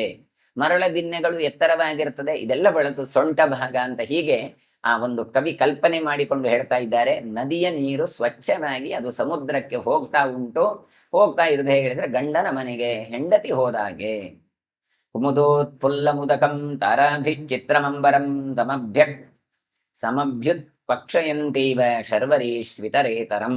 ಎಲ್ಲಾ ನದಿಗಳ ಸರೋವರಗಳಲ್ಲಿ ನಿಂತ ನೀರಿನಲ್ಲಿ ಅರಳಿದೆ ನೈದಿಲೆಗಳು, ರಾತ್ರಿ ಅರಳುವಂತಹ ಕಮಲಗಳು. ರಾತ್ರಿ ಮಂಡಲ, ಆಕಾಶ ಮಂಡಲದಲ್ಲಿಯೂ ಕೂಡ ಹೇಗೆ ಕಾಣುತ್ತಾ ಉಂಟು, ತಾರಾಭಿಶ್ಚಿತ್ರಮಂಬರಂ ರಾತ್ರಿ ಕಾಲದಲ್ಲಿ ವರ್ಣಿಸ್ತಾ ಇದ್ದಾರೆ. ಅಲ್ಲೆಲ್ಲ ನಕ್ಷತ್ರಗಳು ಕಾಣುತ್ತಾ ಉಂಟು. ನಕ್ಷತ್ರಗಳು ಯಾವಾಗ ಕಾಣುತ್ತವೆ, ಮೋಡಗಳಿಲ್ಲದಿದ್ದಾಗ ಕಾಣುತ್ತೆ. ಹಾಗಾಗಿ ಶರದ್ ಋತುವಿನಲ್ಲಿ ಮೋಡಗಳು ಕಡಿಮೆ ಆಗಿದ್ದಾವೆ, ಆಕಾಶ ಸ್ವಚ್ಛವಾಗಿದೆ, ನಕ್ಷತ್ರಗಳು ಕಾಣುತ್ತಾ ಉಂಟು. ಅಂಥದ್ದು ಇವೆರಡರ ಮಿಲನ ಯಾವುದ್ರದ್ದು ಕೇಳಿದ್ರೆ ಅರಳಿದ ನೈದಿಲೆಗಳು. ಯಾಕೆ ನೈದಿಲೆಗಳು ಅರಳುತ್ತವೆ, ಚಂದ್ರ ಅವನ ಕಿರಣಗಳಿಂದಾಗಿ ನೈದಿಲೆ ಅರಳುತ್ತೆ, ರಾತ್ರಿ ಅರಳುವಂಥದ್ದು. ಹಗಲು ಅರಳುವಂಥದ್ದು ಕಮಲ, ಅದು ಸೂರ್ಯನ ಕಿರಣದಿಂದಾಗಿ ಅರಳುವಂಥದ್ದು. ಹೀಗೆ ರಾತ್ರಿಯ ನೈದಿಲೆ ಮತ್ತೆ ನಕ್ಷತ್ರಗಳು ಈ ಎರಡರಿಂದಾಗಿ ಪರಸ್ಪರ ಶೋಭಾಯಮಾನವಾಗಿತ್ತು. ಅದು ಹೇಗಿತ್ತು ಕೇಳಿದ್ರೆ ಸಖಿಯರಿಬ್ಬರು ಮಾತಾಡುವ ಹಾಗೆ ಕಾಣ್ತಾ ಉಂಟು ಅಂತ ತಾವು ವರ್ಣಿಸ್ತಾ ಇದ್ದಾನೆ. ಮತ್ತ ಕ್ರೌಂಚ ಮಗಸೃಷ್ಟೇಶು ಕಲಮಾಪಕ್ವ ಪಾಂಡುಷು ನಿರ್ವಿಷ್ಟ ರಮಣೀಯೇಶು ವನೇಶು ರಮತೆ ಪುನಃ. ಇನ್ನು ಕ್ರೌಂಚ ಪಕ್ಷಿಗಳು ಅಂತ ಅವು ಹಾಗೆ ಯಾವಾಗಲೂ ಜೋಡಿ ಓಡಾಡ್ತಾ ಇರುವಂಥದ್ದು. ಅವುಗಳು ನಿರಂತರ ಧ್ವನಿ ಮಾಡ್ತಾ ಉಂಟು. ಮಳೆ ಬಂದು ನಿಂತ ನಂತರ ಸಾಮಾನ್ಯವಾಗಿ ಶರದ್ ಋತು ಅಂದ್ರೆ ನಮ್ಮ ನವರಾತ್ರಿ, ಶರನ್ನವರಾತ್ರಿ ಅಂತ ಕರೀತಾರಲ್ಲ ಆ ಕಾಲ. ಹಾಗಾಗಿ ಸೆಪ್ಟೆಂಬರ್ ಅಕ್ಟೋಬರ್ ಟೈಮ್ ಅಲ್ಲಿ ಬರುವಂತಹ ಇದು. ಆವಾಗ ನಿರಂತರ ಧ್ವನಿ ಆ ಹಕ್ಕಿಗಳು ಹಾಡ್ತಾ ಉಂಟು, ಕ್ರೌಂಚ ಪಕ್ಷಿಗಳು. ಆವಾಗ ಹಾಗೆ ಚಿಗುರು ಮತ್ತೆ ಫಲಪುಷ್ಪಗಳಿಂದ ಸಮೃದ್ಧಿಯನ್ನು ಹೊಂದಿದಂತಹ ಕಾಡು, ಅತ್ಯಂತ ಸುಂದರವಾದಂತಹ ಈ ಕಾಡಿನಲ್ಲಿ ನಮ್ಮೆಲ್ಲರ ಮನಸ್ಸು ಆಸಕ್ತವಾಗತ್ತೆ ಅಂತ ಹೇಳ್ತಾ ಇದ್ದಾನೆ. ಯಾರು? ಕೃಷ್ಣ. ಇದೆಲ್ಲ ಗೋಪಾಲಕರನ್ನು ಇಟ್ಟುಕೊಂಡು ಹೇಳ್ತಾ ಇದ್ದಾನೆ. ಹೇಗೆ ಉಂಟು ಈ ಗೋವರ್ಧನ ಬೆಟ್ಟ, ಈ ನಂದವ್ರಜ ಹೇಗೆ ಉಂಟು, ಈಗ ಪರಿಸ್ಥಿತಿ ಹೇಗೆ ಉಂಟು ಅಂತ ವರ್ಣಿಸ್ತಾ ಇದ್ದಾನೆ. ಪುಷ್ಕರಿಣ್ಯಸ್ತಡಾಗಾನಿ ವಾಪ್ಯಶ್ಚ ವಿಕಚೋಜ್ವಲ ಕೇದಾರ ಸರಿತಶ್ಚೈವ ಶರಾಂಸಿತ ಶ್ರಿಯಾಜ್ವಲನ್. ಇನ್ನು ಪುಷ್ಕರಿಣ್ಯ ಸ್ಥಳಾಗಾನಿ, ಅಲ್ಲಲ್ಲಿ ನೀರು ಮಳೆ ಎಲ್ಲ ಬಂದು ಅಲ್ಲಲ್ಲಿದ್ದ ತೊರೆಗಳು ಎಲ್ಲ ತುಂಬಿದ್ದಾವೆ, ತೋಡುಗಳು, ಹಾಗೆಯೇ ಚಿಕ್ಕ ಚಿಕ್ಕ ನೀರಿನ ಪಲ್ಲ ಅಂತ ಕರಿತೇವೆ ಅಥವಾ ಕೊಳಗಳು ಅಂತ ಕರಿತೇವೆ. ಅದು ಕಮಲ ಪುಷ್ಪಗಳಿಂದ ಕೂಡಿದೆ. ಹಾಗಾಗಿ ಇಳಿಬಾವಿಲಗಳು ಉಂಟು. ಇಳಿಬಾವಿ, ಸೇದು ಬಾವಿ ಅಂತೆಲ್ಲ ವ್ಯತ್ಯಾಸಗಳು ಉಂಟು. ಇಳಿದು ನೀರು ತೆಕ್ಕೊಳ್ಳುವಂತಹ ಬಾವಿಗಳು, ಅಂತಹ ಬಾವಿಯಲ್ಲಿ ನೈದಿಲೆ ಪುಷ್ಪಗಳಿದ್ದಾವೆ. ಇನ್ನು ಕೇದಾರಾಹ ತರಿತಶ್ಚೈವ, ಗದ್ದೆ, ನದಿ, ಸರೋವರ ಎಲ್ಲ ಕಳೆಯಿಂದ ಅದು ಕಾಂತಿಯಿಂದ ಮಿನುಗುತ್ತಾ ಉಂಟು. ಅಂದ್ರೆ ವಾತಾವರಣ ಪೂರ್ತಿ ನೋಡ್ಲಿಕ್ಕೆ ಬಹಳ ಚಂದಾಗಿ ಕಾಣುತ್ತಾ ಉಂಟು. ಪಂಕಜಾನಿ ಚ ತಾಮ್ರಾಣಿ ತಥಾನ್ಯಾನಿ ಸಿತಾನಿ ಚ ಉತ್ಪಲಾನಿ ಚ ನೀಲಾನಿ ಭೇಜಿರೆ ವಾರಿಜ ಶ್ರಿಯಂ. ಇನ್ನು ಕಮಲ ಪುಷ್ಪಗಳು ಹಾಗೆ ಒಳ್ಳೆ ಕೆಂಪಾಗಿ ಹೊಳಿತಾ ಉಂಟು. ಯಾಕೆಂದ್ರಲ್ಲಿ ಧೂಳು ಗೀಳು ಏನೂ ಇಲ್ಲ. ಮಳೆಯೆಲ್ಲ ಬಂದು ನಿಂತಹ ಈ ಸಂದರ್ಭ, ಅದರಲ್ಲಿರುವಂತಹ ಪುಷ್ಪಗಳು ಹಾಗೆ ಮಧ್ಯದಲ್ಲಿರುವ ಕೇಸರಗಳು ಅದು ಬಿಳಿಯಾಗಿ ಕಾಣುತ್ತಾ ಉಂಟು. ಇನ್ನು ನೀಲವರ್ಣದ ನೈದಿಲೆಗಳು ರಾತ್ರಿ ಅರಳುವಂಥದ್ದು, ಅವುಗಳು ಕೂಡ ಒಳ್ಳೆಯ ಕಾಂತಿಯಿಂದ ಶೋಭಿಸ್ತಾ ಉಂಟು. ಮುದಂ ಜಹುಹು ಸಿತಾಪಾಂಗ ಮಂದಂ ಬವೃದ್ಧಿರೇ ನಿಲಾಹ ಅಭವದ್ ವ್ಯಭ್ರಮಾಕಾಶಮಭೂತ್ಯ ನಿಭೃತೋರ್ಣವಃ. ಮಳೆಗಾಲ ಮುಗಿದ ಕಾರಣದಿಂದಾಗಿ ನವಿಲುಗಳು ಏನು ಮಾಡ್ತವೆ, ಇಷ್ಟರವರೆಗೆ ಮಳೆ ಮೋಡಗಳೆಲ್ಲ ಇರುವಾಗ ಕುಣಿತಾ ಇದ್ವು, ಮದ ಬಂದು ಕುಣಿತಾ ಇದ್ವು. ಈಗ ಹಾಗಲ್ಲ. ಈಗ ನವಿಲುಗಳು ಮದ ಎಲ್ಲ ಬಿಟ್ಟಿದ್ದಾವೆ, ಆರಾಮ ಓಡಾಡ್ತವೆ. ಮೊದ್ಲು ಹಾಗಲ್ಲ, ಅದು ರೆಕ್ಕೆಲ್ಲ ಬೆಚ್ಚಿ ಕುಣಿತಾ ಇತ್ತು, ಅದಕ್ಕೆ ಗುಡುಗುಗಳು ಎಲ್ಲ ಬಂದ್ರೆ ಭಾರಿ ಖುಷಿ. ಈಗ ಏನಿಲ್ಲ, ಈಗ ಮಂದ ಆಗಿದೆ. ಅಂದ್ರೆ ನವಿಲುಗಳು ಎಲ್ಲ ಮದವನ್ನು ಬಿಟ್ಟು ಆರಾಮವಾಗಿ ನಿಧಾನವಾಗಿ ಚಲಿಸ್ತಾ ಉಂಟು. ಗಾಳಿಯೂ ಹಾಗೆ ಅದು ನಿಧಾನವಾಗಿ ಬೀಸ್ತಾ ಉಂಟು. ಆಕಾಶ ಸ್ವಚ್ಛ ಆಗಿದೆ. ಸಮುದ್ರ ಅಂತೂ ಪೂರ್ಣ ಆಗಿದೆ ಹೇಳ್ತಾರೆ. ನಿಭೃತೋ ಅರ್ಣವಃ. ಯಾಕೆ ಸಮುದ್ರ ಪೂರ್ಣ ಆಗಿದೆ ಕೇಳಿದ್ರೆ, ಎಲ್ಲ ಮಳೆಗಾಲದ ನೀರೆಲ್ಲ ಬಂದು ಕಡಲು ತುಂಬಿದೆ. ಋತು ಪರ್ಯಾಯ ಚಿತಿಲೈಹಿ ವೃತ್ತ ನೃತ್ತ ಸಮುಚ್ಛ್ರಿತೈಹಿ ಮಯೂರಾಂಗರು ಭೂಮೈಹಿ ಬಹುನೇತ್ರೇವ ಲಕ್ಷ್ಯತೆ. ಮಳೆಗಾಲ ಮುಗಿದ ಕಾರಣದಿಂದಾಗಿ ನವಿಲುಗಳು ನರ್ತನ ಮಾಡುವುದು ನಿಂತಿದ್ದಾವೆ. ಶಿಥಿಲೈಹಿ ವೃತ್ತ ನೃತ್ತ ಸಮುಜ್ಜಿತೈಹಿ ಅಂತ ಹೇಳ್ತಾರೆ. ಹಾಗೆ ಇಷ್ಟವರೆಗೆಲ್ಲ ನರ್ತನ ಮಾಡ್ತಾ ಇದ್ದ ನವಿಲುಗಳು ಈಗ ನರ್ತನ ಮಾಡ್ತಾ ಇಲ್ಲ. ನವಿಲುಗಳಿಂದ ಮೇಯಿಂದ ಉದುರಿದಂತ ಗರಿಗಳು ಉಂಟಲ್ಲ, ಅದು ಅನೇಕ ಭೂಪ್ರದೇಶದಲ್ಲಿ ಬಿದ್ದಿದ್ದಾವೆ. ನೋಡಿದ್ರೆ ಹೇಗೆ ಕಾಣ್ತದೆ ಕೇಳಿದ್ರೆ, ಭೂಮಿಯೇ ಅನೇಕ ಕಣ್ಣುಗಳಿಂದ ನಮ್ಮನ್ನು ನೋಡ್ತಾ ಉಂಟೋ ಅಂತ ಕಾಣ್ತದೆ. ಮಯೂರಾಂಗುರ ಭೂಮಿ ಬಹುನೇತ್ರೇವ ಲಕ್ಷತೆ. ಈಗ 2 ಕಣ್ಣಿಂದ ಮನುಷ್ಯ ನೋಡ್ತಾನೆ. ಭೂದೇವಿಗೆ ಈಗ ಏನು, ಮೈ ಮೇಲೆಲ್ಲ ಕಣ್ಣುಗಳು. ಯಾವುದರದ ಕಣ್ಣದು? ನವಿಲು ಗರಿಯ ಕಣ್ಣುಗಳು. ನೋಡಿದ್ರೆ ಹೇಗೆ ಹೇಳಿದ್ರೆ, ಭೂದೇವಿ ಅಲ್ಲಿಯೂ ನೋಡ್ತಾಳೆ, ಇಲ್ಲಿಯೂ ನೋಡ್ತಾಳೆ. ಎಷ್ಟು ಕಣ್ಣು ಭೂಮಿಗೆ ಅಂತ ಅನಿಸ್ಬೇಕು. ಅಂದ್ರೆ ಅಲ್ಲಲ್ಲಿ ನವಿಲುಗರಿಗಳು ಉದುರಿದ್ದಾವೆ. ಉದುರಿದ ನವಿಲುಗರಿಗಳ ಕಣ್ಣುಗಳಿಂದ ಭೂದೇವಿ ತಾನು ನೋಡ್ತಾ ಇದ್ದಾಳೆ ಅಂತ. ಹಾಗಾದ್ರೆ ಆಲೋಚನೆ ಮಾಡಿ, ಹಿಂದಿನವರು ನಾವು ಹೇಳ್ತೇವೆ, ಎಲ್ಲ ಈಗ ನೀ ಎಲ್ಲಿ ಸಿಗ್ತದೆ ನಿಂಗೆ ನವಿಲುಗರಿ? ನಿಂಗೆ ನಾಡ್ದು ಅಕ್ಟೋಬರ್ ನವೆಂಬರ್ ಅಲ್ಲಿ ನೀನು ಗದ್ದೆಗೆ ಹೋದ್ರೆ, ಗುಡ್ಡೆಗೆ ಹೋದ್ರೆ ಬೇಕಾದಷ್ಟು ನವಿಲುಗರಿ ಸಿಗ್ತದೆ ಅಂತ ಹೇಳ್ತೇವೆ ನಾವು. ಆದ್ರೆ ಅದನ್ನೇ ಹೇಳುವಾಗ ಎಷ್ಟು ಚಂದ ಮಾಡಿ ಹೇಳ್ತಾ ಇದ್ರು, ಎಷ್ಟು ಸೂಕ್ಷ್ಮವಾಗಿ ಗಮನಿಸ್ತಾ ಇದ್ರು ಅಂತ ಗಮನಿಸಬೇಕು ನಾವು. ಒಂದು ಮಳೆಗಾಲವನ್ನು ವರ್ಣನೆ ಮಾಡುವಾಗ, ಅಂದ್ರೆ ಒಂದು ಗ್ರಂಥವನ್ನು ಓದುವಾಗ ಕೇವಲ ಕಥೆ ಅಲ್ಲ, ಅಲ್ಲಿ ಯಾವ ಕಾಲದಲ್ಲಿ ಭೂಪ್ರದೇಶ ಹೇಗಿತ್ತು ಅಂತ ವರ್ಣಿಸ್ತಾ ಇದ್ದಾರೆ. ಅದರಿಂದ ನಮಗೆ ಆ ಜನ ಎಷ್ಟು ಸೂಕ್ಷ್ಮವಾಗಿ ಗಮನಿಸ್ತಾ ಇದ್ರು ಅಂತ ಗೊತ್ತಾಗತ್ತೆ. ನಾವಾದ್ರೆ ಹೋದೆವು ಬಂದೆ, ಹೇಗಿತ್ತು, ಚಂದ ಇತ್ತು, ಮುಗೀತು, ಒಂದೇ ವಾಕ್ಯದಲ್ಲಿ ಚಂದ ಇತ್ತು ಅಂತ. ಇವರು ಹಾಗಲ್ಲ, ಪ್ರತಿಯೊಂದು ಆ ಹುಲ್ಲು ಅದು ಚಿಗುರಿದ್ದ, ಅದು ಬೆಳೆದದ್ದ, ಆ ನವಿಲುಗರಿ ಬಿದ್ದದ್ದು ಹೇಗೆ ಕಾಣ್ತಾ ಉಂಟು, ಎಲ್ಲ ನಮಗೆ ಜ್ಞಾನವನ್ನು ಕೊಡ್ತಾ ಇದ್ದಾರೆ. ಸ್ವಯಂ ಕಮಲಿನ ಸ್ಥಿರೈಹಿ ಕಾಶಪುಷ್ಪ ಲತಾಕುಲೈಹಿ ಹಂಸ ಸಂಸಾರ ವಿನ್ಯಾಸೈಹಿ ಯಮುನಾ ಭಾತಿ ಶೋಭನ. ಯಮುನೆ ಬಹಳ ಚಂದ ಕಾಣ್ತಾ ಇದ್ದಾರೆ. ಹೇಗೆ? ಹಂಸ ಮತ್ತೆ ನೀರು, ಹಕ್ಕಿಗಳು, ಇವುಗಳ ಒಂದು ನಿನಾದದಿಂದಾಗಿ ಯಮುನೆ ಶೋಭಾಯಮಾನವಾಗಿ ಕಾಣ್ತಾ ಇದ್ದಾಳೆ. ಹಾಗಿದ್ರೆ ನದಿಗೆ ಯಾವುದು ಶೋಭೆ? ಆ ನೀರು ಮಾತ್ರ ಅಲ್ಲ, ನೀರಿನಲ್ಲಿರುವ ಪ್ರಾಣಿ ಪಕ್ಷಿಗಳೂ ಕೂಡ ಶೋಭೆ.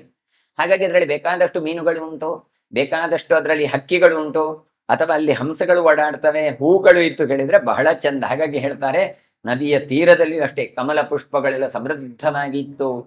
ಕಾಶಪುಷ್ಪ ಸಮೃದ್ಧವಾದ ಲತೆಗಳು ಅಂತ. ಕಾಶ ಅಂದ್ರೆ ದರ್ಭೆ, ಕುಶ ಕಾಶ ಅಂತ. ಹಾಗಾಗಿ ಸೈಡಲ್ಲಿರುವ ಹುಲ್ಲು, ದರ್ಭೆ ಹುಲ್ಲುಗಳು, ಅದರಲ್ಲೆಲ್ಲ ಬಿಳಿ ಬಿಳಿ ಹೂಗಳು ಬರ್ತಾವೆ.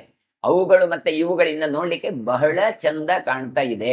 ಇದೆಲ್ಲ ಚಲನಚಿತ್ರಗಳಲ್ಲೆಲ್ಲ ತೋರಿಸ್ತಾರೆ ನೋಡಿ. ಯಾವ್ದಾದ್ರು ಒಂದು ಸೀನು ತೋರಿಸ್ಬೇಕಾದ್ರೆ ಫೋಟೋ ಫೋಕಸ್ ಮಾಡುವಾಗ ಆ ಗಿಡಗಳನ್ನು ಸೂರ್ಯಕಾಂತಿದ್ದು ತೋಟ ಇರ್ತದೆ, ಆ ಎಲ್ಲ ಸೂರ್ಯಕಾಂತಿಗಳದ್ದು ತೆಗೆದು ತೋರಿಸ್ತೀರಿ. ಯಾರು ಅವ್ರಿಗೆ ಐಡಿಯಾ ಕೊಟ್ಟದ್ದು ಕೇಳಿದ್ರೆ ವೇದವ್ಯಾಸರು ಪುರಾಣಗಳಲ್ಲಿ ಕೊಟ್ಟಿದ್ದಾರೆ ಹೇಗೆ ಕಾಣ್ತದೆ ಅಂತ. ಒಂದೇ ಹುಲ್ಲು ಅಂದ್ರೆ ಅದು ಚಂದ ಇದೆ, ಅದರದ್ದು ಫುಲ್ ಸಮೂಹವೇ ಇದ್ರೆ ಎಷ್ಟು ಚಂದ ಕಾಣತ್ತೆ ಅಂತ ನೋಡಿ. ಆ ರೀತಿಯಾಗಿ ಇದು ಯಮುನಾ ನದಿ ಶೋಭಿಸ್ತಾ ಇದ್ದಾಳೆ. ಕಲಮಾಪಕ್ವ ರಮ್ಯೇಶು ಕೇದಾರೇಶು ವನೇಶು ಚ ಸಸ್ಯದ ಜಲದಾಶ್ಚ ಮತ್ತ ಬಿರುರಯು ಖಗಾಹ. ಇನ್ನು ಬಿದಿರುಗಳು ಹೊಸತಾಗಿ ಚಿಗುರಿಕೊಂಡಿದ್ದಾವೆ, ಬಿದಿರು ಮಳೆಗಳು. ಹಾಗಾಗಿ ಅವುಗಳೆಲ್ಲ ಈಗ ಬಿದಿರುಗಳು ಮತ್ತೆ ಚಿಗುರಿಕೊಂಡಿದೆ. ಗದ್ದೆಗಳಲ್ಲಿ ದನಗಳೆಲ್ಲ ಮಾಡ್ತಾವೆ, ತಾನು ಓಡಾಡ್ತಾ ಇದ್ದಾವೆ, ಹುಲ್ಲು ತಿಂತಾ ಇದ್ದಾವೆ, ಅಲ್ಲಲ್ಲಿ ನೀರು ಉಂಟು, ಸಮೃದ್ಧವಾದಂತಹ ನೀರನ್ನು ಕುಡಿತಾವೆ, ಸಮೃದ್ಧವಾದ ಹುಲ್ಲನ್ನು ತಿಂತಾ ಇದ್ದಾವೆ. ಇನ್ನು ನೀವು ಯಮುನಾ ನದಿಗೆ ಬಂದ್ರೆ ಕಮಲದ ದಂಟುಗಳು ಚಿಗುರಿದ್ದಾವೆಲ್ಲ, ಅದನ್ನು ಭಕ್ಷಿಸುವಂತಹ ಪಕ್ಷಿಗಳಿದ್ದಾವೆ, ಅವುಗಳು ಸಂತೋಷದಿಂದ ಅದನ್ನು ತಿಂದು ಒಳ್ಳೆ ರುರುವಹ ಅಂತ ಹೇಳಿ ವಿರುರಯುಹು ಅಂತ ಕೇಳಿದ್ರೆ ಒಳ್ಳೆ ಶಬ್ದವನ್ನು ಮಾಡ್ತಾ ಇದ್ದಾರೆ ನೋಡಿ. ಹಂಸಗಳು ಅಂತಹ ಚಿಗುರು ಕಮಲದ ದಂಟನ್ನು ತಿಂದ್ರೆ ಒಳ್ಳೆಯ ಶಬ್ದ ಬರ್ತದೆ, ಒಳ್ಳೆ ಸೌಂಡ್ ಬರುತ್ತೆ. ಅಲ್ಲ, ತಿಂದ ಪದಾರ್ಥದಿಂದ ಸೌಂಡ್ ಅಷ್ಟು ಬರ್ತದ ಅಂತ ಆಗೊಂದು ಜಿಂಕೆದ್ದು ಉದಾಹರಣೆ ಕೊಟ್ರು. ಈಗ ಇಲ್ಲಿ ಹೇಳ್ತಾ ಇದ್ದಾರೆ ಹಂಸಗಳದ್ದು ಕೊಟ್ರು. ಅದುಂಟ ಕೇಳಿದ್ರೆ ನೋಡಿ, ಮಾವಿ ಇದುಂಟಲ್ಲ ಕೋಗಿಲೆ, ಯಾವಾಗ ಶಬ್ದ ಮಾಡುತ್ತೆ ಹೆಚ್ಚಾಗಿ? ಕುಹು ಕುಹು ಅಂತ ಪಂಚಮ ಸ್ವರವನ್ನು ಓಡ್ತದೆ ಯಾವಾಗ? ಮಾವಿನ ಚಿಗುರನ್ನು ತಿಂದಾಗ. ಹಾಗಾದ್ರೆ ನೋಡಿ, ಒಂದು ಚಿಗುರನ್ನು ತಿಂದಾಗ ಅದರದ್ದು ಸ್ವರ ಅಷ್ಟು ಚಂದ ಬರುತ್ತೆ, ಯಾವುದು? ಕೋಗಿಲೆದು. ಅದೇ ರೀತಿಯಾಗಿ ಒಂದೊಂದು ಪ್ರಾಣಿಗಳು ಒಂದೊಂದು ತಿಂದಾಗ ಒಂದೊಂದು ರೀತಿ ಧ್ವನಿ ಮಾಡ್ತಾ ಉಂಟು. ಹಾಗಾಗಿ ಇಲ್ಲಿ ಅಂತಹ ಆ ನೀರಿನಲ್ಲಿ ಹುಟ್ಟಿದಂತಹ ಆ ಕಮಲದ ದಂಟನ್ನು ತಿಂದು ಹಂಸಗಳು ಒಳ್ಳೆ ರೀತಿಯಾಗಿ ಗಾನ ಮಾಡ್ತಾ ಉಂಟು. ಶಿಶಿಚುರಿ ಯಾನಿ ಜಲದ ಜಲೇನ ಜಲದಾಗಮಿ ತಾನಿ ಸಸ್ಯಾನಿ ಬಾಲಾನಿ ಕಠಿಣತ್ವಂ ಗತಾನಿ ವೈ. ಈಗ ಹೇಳ್ತಾರೆ, ಇಷ್ಟೆಲ್ಲ ಆದ ನಂತರ ಮೇಘಗಳು ಈಗ ಮಳೆಗಾಲವನ್ನು ನಿಲ್ಲಿಸಿ ತನ್ನ ಪ್ರಭಾವವನ್ನು ಕಡಿಮೆ ಮಾಡಿದ್ದಾವೆ. ಆಗ ಸಣ್ಣದಾಗಿ ಮೊಳಕೆ ಬಂದಂತಹ ಯಾವ ಸಸ್ಯಗಳುಂಟು ಅವುಗಳೀಗ ಗರಿಕೆಗಳೆಲ್ಲ ಏನಾಗಿದೆ, ಹುಲ್ಲೆಲ್ಲ ಬಲಿತು ಒರಟಾಗ್ಲಿಕ್ಕೆ ಆರಂಭ ಆಗಿದೆ. ಕಠಿಣತ್ವಂ, ಆಗ ಚಿಗುರಿದ್ದು ಇತ್ತು. ಇದು ಕೋಗಿಲೆಗಳು, ಇದು ನವಿಲುಗಳು, ಅವುಗಳ ಶಬ್ದ ಕೇಳಿಯೇ ಗೊತ್ತಾಯ್ತು, ಓ ಇದು ಬಲಿತಂತಹ ಹುಲ್ಲನ್ನು ತಿಂದದ್ದು ಅಂತ. ಹಾಗಾಗಿ ಈಗ ಹುಲ್ಲೆಲ್ಲ ಜಾಸ್ತಿ ಆಗಿದೆ, ಅದು ಬಲಿತು ಒರಟಾಗಿದೆ. ತ್ಯಕ್ವಾ ಮೇಘಮಯಂ ವಾಸಂ ಶರದ್ಗುಣ ವಿದೀಪಿತಂ ಏಷ ವೀತಕಲೆ ವೀತಮಲೆ ವ್ಯೋಮಿ ಹೃಷ್ಟೋ ವಸತಿ ಚಂದ್ರಮಾಹ. ಚಂದ್ರ ಆದ್ರೂ ಅಷ್ಟೇ ಮಳೆಗಾಲದಲ್ಲಿ ಮೋಡಗಳಿಂದ ಬಟ್ಟೆ ಹಾಕಿಕೊಂಡಂತೆ, ಈಗ ಬಟ್ಟೆ ಎಲ್ಲ ತೆಗೆದ ಅಂದ್ರೆ ಏನು, ಮೋಡಗಳೆಲ್ಲ ಹೋಯ್ತು. ಹಾಗಾಗಿ ಒಳ್ಳೆಯ ಶರತ್ಕಾಲದಲ್ಲಿ ಬೆಳಕೆಂಬ ಬಟ್ಟೆಯನ್ನು ಹೊದ್ದುಕೊಂಡಿದ್ದಾನೆ. ಈಗ ಬಿಳಿಯಾದಂತಹ ಬಟ್ಟೆ ಹಾಕೊಂಡಿದ್ದಾನೆ, ಅಂದ್ರೆ ಮೋಡಗಳೀಗ ಎಲ್ಲ ನೀರನ್ನು ಸುರಿಸಿದ ನಂತರ ಖಾಲಿಯಾಗಿ ಈಗ ಬೆಳ್ಳಗಿನ ಮೋಡಗಳು ಉಂಟು. ಹಾಗಾಗಿ ಕಶ್ಮಲ ರಹಿತನಾದಂತಹ ಚಂದ್ರ ಆಕಾಶದಲ್ಲಿ ಸಂತೋಷವಾಗಿ ಸಂಚರಿಸ್ತಾ ಇದ್ದಾನೆ. ಕ್ಷೀರಿಣ್ಯೋ ದ್ವಿಗುಣಂ ಗಾವಃ ಪ್ರಮತ್ತಾ ದ್ವಿಗುಣಂ ವೃಷಾಃ ವನಾನಾಂ ದ್ವಿಗುಣಾ ಲಕ್ಷ್ಮೀ ಸಸ್ಯೈರ್ ಗುಣವತೀಮಹಿ. ಈಗ ಹೇಳ್ತಾ ಇದ್ದಾನೆ, ಕ್ಷೀರಿಣ್ಯೋ ದ್ವಿಗುಣಂ ಗಾವಃ. ಬೇಸಿಗೆ ಕಾಲದಲ್ಲಿ ಹಾವು ಇದು ದನಗಳು ಎಷ್ಟು ಹಾಲು ಕೊಡ್ತಾ ಇತ್ತು, ಅದಕ್ಕಿಂತ 2 ಪಟ್ಟು ಹಾಲನ್ನು ಕೊಡ್ತಾ ಉಂಟು ಈಗ ಅಂತ ಹೇಳ್ತಾರೆ. ಹಾಗಾಗಿ ನೋಡಿ, ಡೈರಿ ನಡೆಸುವವರಿಗೆ, ದನ ಸಾಕುವವರಿಗೆ ಗೊತ್ತುಂಟು, ಈಗೆಲ್ಲ ಬೇಕಾದಷ್ಟು ಹುಲ್ಲುಂಟು, ಹಾಗಾಗಿ ಹಾಲು ಜಾಸ್ತಿ ಸಿಗ್ತದೆ. ಈಗ ಹುಲ್ಲಿಲ್ಲ, ಕಾಡಿನಲ್ಲಿ ಅದಕ್ಕೆ ತಿನ್ಲಿಕ್ಕೆ ನೀರಿಲ್ಲ, ಹಾಗಾಗಿ ಹಾಲು ಕಡಿಮೆ ಕೊಡ್ತದೆ ಅಂತ. ಅದನ್ನೇ ಇಲ್ಲಿ ಹೇಳ್ತಾ ಇದ್ದಾರೆ. ಶರದ್ ಕಾಲದಲ್ಲಿ ಹಸುಗಳು 2 ಪಟ್ಟು ಹಾಲನ್ನು ನೀಡಿದ್ದಾವೆ. ಗೂಳಿಗಳಾದ್ರೂ ಅಷ್ಟೇ, ಅವುಗಳಿಗೆ ಈಗ ತಾಕತ್ತು ಜಾಸ್ತಿ ಬಂದಿದೆ ಹುಲ್ಲೆಲ್ಲ ತಿಂದು. ಹಾಗಾಗಿ ಪ್ರಮತ್ತ ದ್ವಿಗುಣಂ ವೃಷಾಹ. ಈಗ ಬೇರೆ ಕಾಲದಲ್ಲಿ ಅವುಗಳದ್ದೆಲ್ಲ ಏನು ಕೃಶವಾಗಿತ್ತು, ಈಗ ಅವುಗಳು ಗಟ್ಟಿಯಾಗಿದ್ದಾವೆ. ಹಾಗಾಗಿ ಅವುಗಳಿಗೆ ಮದ ಏರಿದೆ, ಅವುಗಳನ್ನು ಕಂಟ್ರೋಲ್ ಮಾಡುವುದು ಕಷ್ಟ. ಎತ್ತುಗಳನ್ನು 2 ಪಟ್ಟು ಅವುಗಳು ಮದವನ್ನು ಹೊಂದಿದ್ದಾವೆ. ಇನ್ನು ಕಾಡಿದ್ದು ಸಿರಿಯು ಹಾಗೆ. ವನಾನಾಂ ದ್ವಿಗುಣ ಲಕ್ಷ್ಮೀ. ಲಕ್ಷ್ಮಿ ಅಂದ್ರೆ ಕಾಂತಿ. ಕಾಡನ್ನು ನೋಡ್ಬೇಕಾದ್ರೆ ನೀವು ಶರದ್ ಋತುವಿನಲ್ಲಿ ನೋಡ್ಬೇಕು, ಬಹಳ ಚಂದ. ಚಿಗುರಿದ ಎಲೆಗಳು ತುಂಬಿದ ನಂತರ ಈಗ ಬಲಿತ ಎಲೆಗಳಾಗಿ ಎಲ್ಲಿ ನೋಡಿದ್ರಷ್ಟು ನಿಮಗೆ ಶುದ್ಧವಾದ ಕಾಡು, ಶುದ್ಧವಾದ ಗಾಳಿ, ದಪ್ಪವಾದ ಎಲೆಗಳು. ಹೀಗಾಗಿ ಕಾಡಿನ ಸಿರಿ 2 ಪಟ್ಟು ಅಧಿಕವಾಗಿದೆ ಎಂದು ಒಟ್ಟಿಗೆ ಹೇಳುವುದಾದ್ರೆ ಸಸ್ಯೈರ್ ಗುಣವತಿ ಮಹಿ. ಭೂಮಿ ಎಲ್ಲ ಈಗ ಸಸ್ಯ ಸಮೃದ್ಧಿಯಿಂದ ಗುಣವನ್ನು ಹೊಂದಿದವಳಾಗಿದ್ದಾಳೆ. ಜ್ಯೋತಿಂಷಿ ಘನ ಮುಕ್ತಾನಿ ಪದ್ಮವಂತಿ ಜಲಾನಿ ಚ ಮನಾಂಸಿ ಚ ಮನುಷ್ಯಾಣಂ ಪ್ರಸಾದಮುಪಯಾಂತಿ ವೈ. ಈಗ ನಕ್ಷತ್ರ ಮಂಡಲವು ಸ್ವಚ್ಛವಾಗಿ ಕಾಣುತ್ತೆ. ಮಳೆಗಾಲದಲ್ಲಿ ನಮಗೆ ನಕ್ಷತ್ರಗಳು ಕಾಣಲಿಕ್ಕೆ ಸಿಕ್ಕೋದಿಲ್ಲ, ಮೋಡಗಳೇ ಜಾಸ್ತಿ ಇದ್ದದರಿಂದ. ಈಗ ಮೇಘಗಳು ಕಡಿಮೆ ಆದದ್ರಿಂದ ಆ ನಕ್ಷತ್ರಗಳದ್ದು ಕಾಂತಿ ಅದು ಪ್ರಕಾಶಮಾನವಾಗಿದೆ. ಜಲಾಶಯಗಳು ಅಷ್ಟೇ, ಕಮಲಗಳೆಲ್ಲ ಅರಳಿದ್ರಿಂದ ನೋಡ್ಲಿಕ್ಕೆ ಬಹಳ ಚಂದ. ಅದಕ್ಕೆ ಪುಷ್ಕರಿಣಿ ಅಂತಲೇ ಹೇಳುದು. ಪುಷ್ಕರ ಅಂದ್ರೆ ಕಮಲ, ಕಮಲಗಳು ಉಳ್ಳದ್ರಿಂದ ಅದು ಪುಷ್ಕರಿಣಿ. ಹಾಗಾಗಿ ಅಂತಹ ಕಮಲದಿಂದ ಭೂಷಿತವಾದ ಸರೋವರಗಳು. ಮನುಷ್ಯರ ಮನಸ್ಸು ಅಷ್ಟೇ ಈಗ ಪ್ರಫುಲ್ಲಿತವಾಗಿದೆ. ಹಾಗಾಗಿ ಪ್ರಕೃತಿಯೇ ಸಂತೋಷವನ್ನು ಕೊಡುವ ಈ ಸಂದರ್ಭ. ಯಾಕೆ ಪೂಜೆ ಮಾಡಬೇಕು ಅಂತ ಹೇಳಿಕ್ಕೆ ಇಷ್ಟೆಲ್ಲ ಪೀಠಿಕೆ ಏನು ಪ್ರಶ್ನೆ ಹೇಳ್ತಾ ಇದ್ದಾನೆ. ಪ್ರಕೃತಿ ಎಷ್ಟು ಚಂದ ಉಂಟು ಅಂತ ಹೇಳಿ. ಅಸೃಜತ್ ಸವಿತಾ ವ್ಯೋಮ್ನಿ ನಿರ್ಮುಕ್ತೋ ಜಲದೈರ್ಭೃಶಂ ಶರದ್ ಪ್ರಜ್ವಲಿತಂ ತೇಜ ತೀಕ್ಷ್ಣ ರಶ್ಮಿರ್ ವಿಶೋಷಯನ್. ಇನ್ನು ಮೋಡಗಳಿಲ್ಲದೆ ಇದ್ದದ್ರಿಂದ ಸೂರ್ಯನು ಅಷ್ಟೇ ಒಳ್ಳೆ ಪ್ರಖರವಾದ ಯಥೇಷ್ಟವಾಗಿ ಬೆಳಕನ್ನು ಕೊಡ್ತಾ ಇದ್ದಾನೆ. ಇಲ್ಲದಿದ್ರೆ ಮೋಡಗಳಿದ್ರೆ ಅವನ ಬೆಳಕಷ್ಟು ಬರೋದಿಲ್ಲ. ಈಗ ಮೋಡಗಳು ಕಡಿಮೆ ಆಗಿದೆ. ಶರತ್ಕಾಲದಲ್ಲಿ ಬೆಳಗುವಂತ ಸೂರ್ಯನ ಕಿರಣಗಳಿಂದಾಗಿ ಅವ ಭೂಮಿಯಲ್ಲಿದ್ದ ನೀರನ್ನು ಒಣಗಿಸ್ಲಿಕ್ಕೆ ಆರಂಭ ಮಾಡಿದ್ದಾನೆ. ನೀರಾಜಯಿತ್ವ ಸೈನ್ಯಾನಿ ನಿರ್ಯಾಂತಿ ವಿಜಿಗೀಷವಃ ಅನ್ಯೋನ ರಾಷ್ಟ್ರಾಭಿಮುಖಾ ಪಾರ್ಥಿವಾಃ ಪ್ರತಿವೀಕ್ಷಿತಾ. ಇನ್ನು ಭೂಮಿಯಲ್ಲಿರುವ ದೊರೆಗಳೆಲ್ಲ ಉಂಟಲ್ಲ, ಅವರು ಏನು ಮಾಡಿದ್ದಾರೆ, ಒಂದು ರಾಷ್ಟ್ರದಿಂದ ಇನ್ನೊಂದು ರಾಷ್ಟ್ರಕ್ಕೆ ದಂಡೆತ್ತಿ ವಲಸೆ ಹೋಗ್ತಾ ಇದ್ದಾರೆ. ಹಾಗಾದ್ರೆ ಯುದ್ಧಕ್ಕ, ರಾಜ್ಯ ವಿಸ್ತಾರ ಮಾಡ್ಲಿಕ್ಕೆ ಯಾವ ಕಾಲ ಸರಿಯಾದದ್ದು ಕೇಳಿದ್ರೆ ಸಾಮಾನ್ಯವಾಗಿ ಇಂತಹ ಶರದೃತುವಿನ ನಂತರ. ಅಲ್ಲಿವರೆಗೆ ಮಳೆಗಾಲ ಇರ್ತದೆ. ಮಳೆಗಾಲದಲ್ಲಿ ಸೈನಿಕರಿಗೆ ಬೀಡು ಮಾಡ್ಲಿಕ್ಕೆ, ಹೋಗ್ಲಿಕ್ಕೆ, ಬರ್ಲಿಕ್ಕೆ ಎಲ್ಲದೂ ಕಷ್ಟ. ಮಳೆ ಎಲ್ಲ ಬಿಟ್ಟ ನಂತರ ನಾವು ಅದಕ್ಕೆ ನೋಡಿ ಹೇಳ್ತಾರೆ, ಸೈನ್ಯಾನಿ ನರಿಯಾಂತಿ ವಿಜಿಗೀಷವಃ. ಜಯವನ್ನು ಬಯಸುವಂತ ಸೈನಿಕರು ಅವರಿಗೆ ಇನ್ನೊಂದು ಕಡೆ ದಂಡೆತ್ತಿ ಹೋಗ್ತಾ ಇದ್ದಾರೆ. ಯುದ್ಧ ಮಾಡ್ಲಿಕ್ಕೆ ಹೋಗುವಂತಹ ರಾಜನಿಗಾಗ್ಲಿ ಅವನ ಪರಿವಾರದವರಿಗೆ ಆರತಿಯನ್ನು ಮಾಡಿ ಬೀಳ್ಕೊಡ್ತಾ ಇದ್ದಾರೆ. ಅಂದ್ರೆ ಯುದ್ಧಕ್ಕೆ ಹೋಗುದು ಕೇಳಿದ್ರೆ ಅದೊಂದು ಬಹಳ ವಿಜಯೋತ್ಸವಕ್ಕೆ ಹೋದಾಗೆ.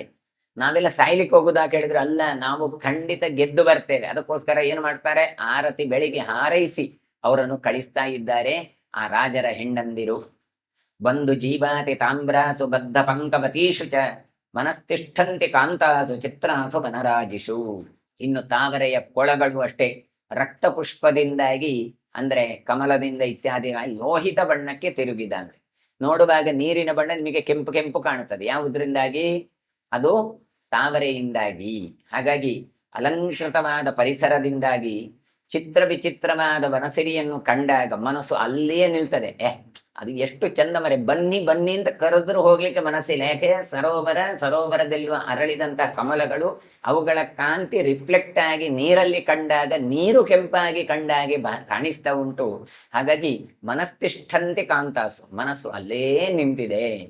ವನೇಶು ಚ ವಿರಾಜಂತೆ ಪಾದಪ ವನಶೋಭಿನಃ ಅಸನಾಃ ಸಪ್ತಪರ್ಣಾಶ್ಚ ಕೋವಿದಾರಾಶ್ಚ ಪುಷ್ಪಿತಾಃ.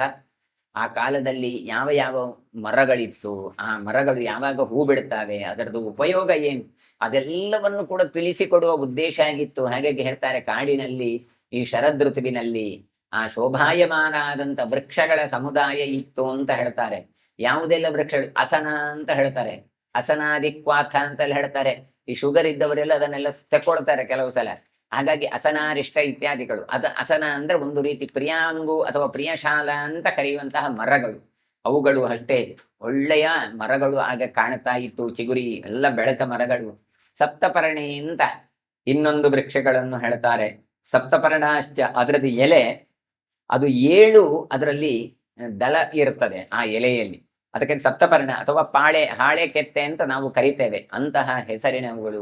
ದ್ರಾಕ್ಷಿ ಮೊದಲಾದಂಥ ಸಸ್ಯ ವಿಶೇಷಗಳು ಇದ್ದಾವೆ.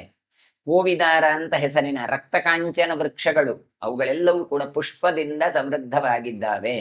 ಅದನ್ನೇ ಹೇಳಿದ್ದು ಹಾಳೆಯ ಅಥವಾ ಪಾಳೆ ಮರ ಅಂತ ಏನು ಹೇಳ್ತೇವೆ, ಅವುಗಳದ್ದು ಹೂವು ಶರದೃತುವಿನಲ್ಲಿ ಬಿಡೋದು. ಹಾಗಾಗಿ ಅದಕ್ಕೆ ಶಾರದಿ ಅಂತ ಹೆಸರು. ಒಂದು ಕಡೆ ಹೂ ಬಿಟ್ರೆ ಇಡೀ ಊರು ಪರಿಮಳ ಬರ್ತಾ ಇರ್ತದೆ. ರಾತ್ರಿ ಆಗುವಾಗ ಹೂ ಅರಳಿಕ್ಕೆ ಆರಂಭ ಆಗತ್ತೆ. ಅಂಥದ್ದು ಈ ಕಾಲದಲ್ಲಿ ಉಂಟು. ಇಶುಸ್ವಾಹ ನಿಕುಂಭಶ್ಚ ಪ್ರಿಯಕಾಹ ಸ್ವರ್ಣಕಾಸ್ತಥ ಶ್ರಮರಾಹ ಪಿಚುಕಾಶ್ಚೈವ ಕೇದಿನ್ಯಶ್ಚ ಸಮಂತತಃ. ಇನ್ನು ಬಾಣಾಸನದ ಮರಗಳು ಅಂತ ಕರೀತಾರೆ. ಇಶುಸ್ವಾಹ ಅಂತ ಅದಕ್ಕೆ ಇನ್ನೊಂದು ಹೆಸರು. ಇಂತಹ ಮರಗಳು ಅದು ಯಾವುದು ಅಂತ ಕೇಳಬೇಕಾದ್ರೆ ನೀವು ಹಳ್ಳಿಗರ ಹತ್ರ ಕೇಳಬೇಕು, ಅಥವಾ ಅದಕ್ಕೆ ಬೇರೆ ಮರಗಳು ಇರ್ತಾವೆ, ಅಥವಾ ಆಯುರ್ವೇದ ಟೆಕ್ಸ್ಟ್ ಬುಕ್ ಅಲ್ಲಿ ನೋಡಿದ್ರೆ ಗೊತ್ತಾಗತ್ತೆ. ಈಗೆಲ್ಲ ಬಯೋಲಾಜಿಕಲ್ ಆದಂತಹ ಹೆಸರುಗಳೆಲ್ಲ ಇರ್ತಾವೆ ಅದಕ್ಕೆ, ಅವುಗಳನ್ನು ಹಿಡ್ಕೊಂಡು ನೋಡ್ಲಿಕ್ಕೆ ಬರುತ್ತದೆ. ಬಾಣಾಸನ, ಇಶುಸ್ವಾಹ ಅಂತ ಒಂದು ಮರ, ನಿಕುಂಭ ಅಂತ ಇನ್ನೊಂದು ಮರ. ಅದು ಹೇಗೆ ಕೇಳಿದ್ರೆ ಆ ಮರ ನಿಕುಂಭವನ್ನು ನೋಡಿದಾಗ ಆನೆಗಳು ಬಂದು ಅದನ್ನು ಸೀಳಿ ತಿಂತಾವಂತೆ ಮರಗಳು. ಅದಕ್ಕೆ ಆ ಹೆಸರೇ ಅದಕ್ಕೆ ಹಾಗೆ ಇರ್ತದೆ. ಪ್ರಿಯಕಾಹ ಅಂತ ನೀಪ ವೃಕ್ಷ ಅಥವಾ ಕದಂಬ ವೃಕ್ಷಗಳು ಅಂತ ಕರೀತಾರೆ. ಸ್ವರ್ಣಕಾಹ ಅಂತ ಸ್ವರ್ಣ ಪತ್ರಗಳು ಅಂತ, ಅದು ಒಳ್ಳೆಯ ಬಂಗಾರದ ಹಾಗೆ ಇರುವಂತಹ ಎಲೆಗಳು. ಇದೆಲ್ಲ ನೀವು ಕಾಡಿನಲ್ಲಿ ಎಲ್ಲ ಹೋಗುವಾಗ ಘಾಟಿ ರಸ್ತೆಗಳಲ್ಲಿ ಹೋದಾಗ ಕಾಣುತ್ತೆ. ಆಗುಂಬೆ ಇರ್ಬೋದು, ಶಿರಾಡಿ ಘಾಟಿಯಲ್ಲಿ ಹೋಗುವಾಗ ದೂರದಿಂದ ಕಾಡಿನಲ್ಲಿ ನೋಡಿದ್ರೆ ಬಣ್ಣ ಬಣ್ಣದ ವೃಕ್ಷಗಳನ್ನು ಕಾಣ್ತೀರಿ. ಅಂತಹ ಸ್ವರ್ಣ ಪತ್ರಗಳು, ಪುಷ್ಪಗಳಿಂದ ಶೋಭಿಸುವಂತ ಮರಗಳಿದ್ದು.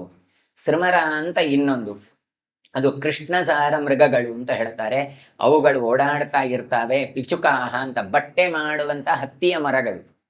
ಹೀಗೆ ಕೇಟಿನ್ಯಾಹ ಕೇತಕಿ ಗಿಡಗಳು.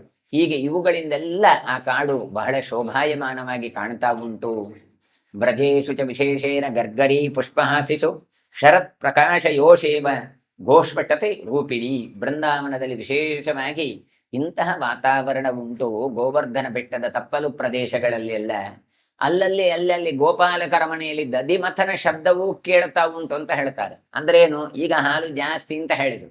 ತಮ್ಮ ಮನೆಯಲ್ಲಿ ಏನು ಮಾಡ್ತಾ ಇದ್ದಾರೆ, ಹಾಲನ್ನು ತಾವು ಮೊಸರನ್ನು ಕಡಿತಾ ಇದ್ದಾರೆ. ಹಾಲನ್ನು ಹೆಪ್ಪು ಮಾಡಿ ಮೊಸರು ಮಾಡಿ ಅದರಿಂದ ಬೆಣ್ಣೆ ತೆಗೆದು ಮತ್ತೆ ಅದನ್ನು ಮಜ್ಜಿಗೆ ಇದೆಲ್ಲ ಮಾಡಿ ಉಳಿದಂತ ಯಾವ ಬೆಣ್ಣೆ ಉಂಟು ಅದನ್ನು ಕಾಸಿ ತುಪ್ಪ ಮಾಡಿ ತುಂಬಾ ಕಾಲ ಇಡ್ಲಿಕ್ಕೆ ಬರುತ್ತಲ್ಲ, ಅದಕ್ಕೋಸ್ಕರ ಹಾಗೆ ಮಾಡಿ ಇಡ್ತಾ ಇದ್ದಾರೆ. ನೋಡಿ, ಹಿಂದಿನವರು ಒಂದೊಂದು ವಸ್ತುಗಳನ್ನು ತುಂಬಾ ಕಾಲ ಇಡುವಲ್ಲಿ ಹೇಗೆಲ್ಲ ಇದು ಮಾಡ್ತಾ ಇದ್ರು. ಉದಾಹರಣೆ ಹಲಸಿನ ಹಣ್ಣು, ಅದು ಸೀಸನ್ ನಲ್ಲಿ ತುಂಬಾ ಹಲಸಾಗಿ ಬಿಡತ್ತೆ, ಅದನ್ನು ಇಡಬೇಕು. ಹಾಗೆ ಏನು ಮಾಡ್ತಾ ಇದ್ರು ನೋಡಿ, ಹಪ್ಪಳ ಮಾಡಿ ಇಡ್ತಾ ಇದ್ರು. ಕಾಯಿ ಇರುವಾಗಲೇ ಕೊಯ್ದು ಅದನ್ನು ಒಣಗಿಸಿ ಇಟ್ರೆ ಮಳೆಗಾಲದಲ್ಲಿ ತಿನ್ಲಿಕ್ಕೆ ಒಳ್ಳೇದಾಗ್ತಾ ಇತ್ತು. ಮಾವಿನಕಾಯಿ ಬಂದ್ರೆ ಅದಕ್ಕೆ ಉಪ್ಪು ಮತ್ತೆ ಮೆಣಸೆಲ್ಲ ಹಾಕಿ ತೆಗ್ದಿಡ್ತದೆ, ಅದಕ್ಕೆ ಉಪ್ಪಿನಕಾಯಿ ಅಂತ ಕರಿತೇವೆ. ಮಾಡಿದ್ದೆಂಥದ್ದು, ಮಾವಿನಕಾಯಿಯನ್ನು ಪ್ರಿಸರ್ವ್ ಮಾಡಿ ಇಟ್ಟದ್ದು, ಅಥವಾ ಅದನ್ನು ಬಿಸಿ ನೀರಿನಲ್ಲಿ ಅಥವಾ ಉಪ್ಪು ನೀರಿನಲ್ಲಿ ಇಡ್ತಾ ಇದ್ರು. ಅದೆಲ್ಲ ಮತ್ತೆ ವ್ರತ ಕಾಲದಲ್ಲಿ ಉಪಯೋಗಕ್ಕೆ ಬರುತ್ತೆ. ಅಂತಂದ್ರೆ ಯಾವ ಕಾಲದಲ್ಲಿ ವಸ್ತುಗಳಾಗತ್ತೋ ಅವುಗಳನ್ನು ಹಾಗೆ ರಕ್ಷಣೆ ಮಾಡಿ ಇಡ್ತಾ ಇದ್ರು. ಹಾಗೆ ಇಲ್ಲಿ ಕೂಡ ಹಾಗೆ ಹಾಲು ಇದೆಲ್ಲ ಜಾಸ್ತಿ ಆದಾಗ ತುಪ್ಪ ಮಾಡಿ ಅದನ್ನು ರಕ್ಷಣೆ ಮಾಡ್ತಾ ಇದ್ರು. ಹಾಗಾಗಿ ಹೇಳ್ತಾ ಇದ್ದಾರೆ, ಅಂತೂ ಇಂದು ಪರಿಸರ ಹೇಗಿತ್ತು ಕೇಳಿದ್ರೆ ಅಲಂಕಾರವನ್ನು ಮಾಡಿದಂತಹ ಹೆಣ್ಣು ಮಗಳಾಗಿ ಕಾಣ್ತಾ ಇತ್ತು. ಶರತ್ ಪ್ರಕಾಶ ಯೋಷೇವ, ಯೋಷ ಅಂದ್ರೆ ಸ್ತ್ರೀ. ಹಾಗಾಗಿ ಬಹಳ ಚಂದ ವಾತಾವರಣ ಇತ್ತು. ನೂನಂ ತ್ರಿದಶಲೋಕಸ್ಥಂ ಮೇಘಕಾಲಂ ಪೋಷಿತಂ ನೀಲಚಂದ್ರಾರ್ಕವರ್ಣೈಶ್ಚ ರಕ್ಷಿತಂ ಬಹುಧೈರ್ವಿಜಯಿ. ನಿಶ್ಚಿತವಾಗಿಯೂ ದೇವತೆಗಳೆಲ್ಲ ಸುಖವಾಗಿ ಆರಾಮವಾಗಿರುವಂತ ಕಾಲ, ಯೋಗ್ಯವಾದ ಕಾಲ. ಹಾಗಾಗಿ ನೀಲವರ್ಣವಾದಂತಹ ಸೂರ್ಯ ಚಂದ್ರರ ವರ್ಣಗಳು, ಅನೇಕ ಪಕ್ಷಿಗಳಿಂದ ಕೂಡಿದ ಈ ವನಸಿರಿ ಅದು ಬಹಳ ಚಂದ ಕಾಣ್ತಾ ಉಂಟು. ಅಷ್ಟು ಮಾತ್ರ ಅಲ್ಲ, ಹೇಳ್ತಾ ಇದ್ದಾರೆ ರಕ್ಷಿತಂ ಬಹುಧೈರ್ದ್ವಿಜಯಿ. ಕಾಡು ರಕ್ಷಿಸಲ್ಪಟ್ಟದ್ದು ಯಾವುದರಿಂದ? ಹಕ್ಕಿಗಳಿಂದ. ನೋಡಿ, ಹಕ್ಕಿಗಳು ಯಾಕೆ ಬೇಕು ಕೇಳಿದ್ರೆ ಅದರಿಂದ ಕಾಡು ಸಮೃದ್ಧಿ ಆಗತ್ತೆ. ಅದು ಹೇಗೆ? ಅದು ಹೂ ಬಿಡತ್ತೆ, ಹೂ ಬಿಟ್ಟ ನಂತರ ಅದರ ಮಕರಂದವನ್ನು ದುಂಬಿಗಳು ತೆಕೊಳ್ತಾವೆ.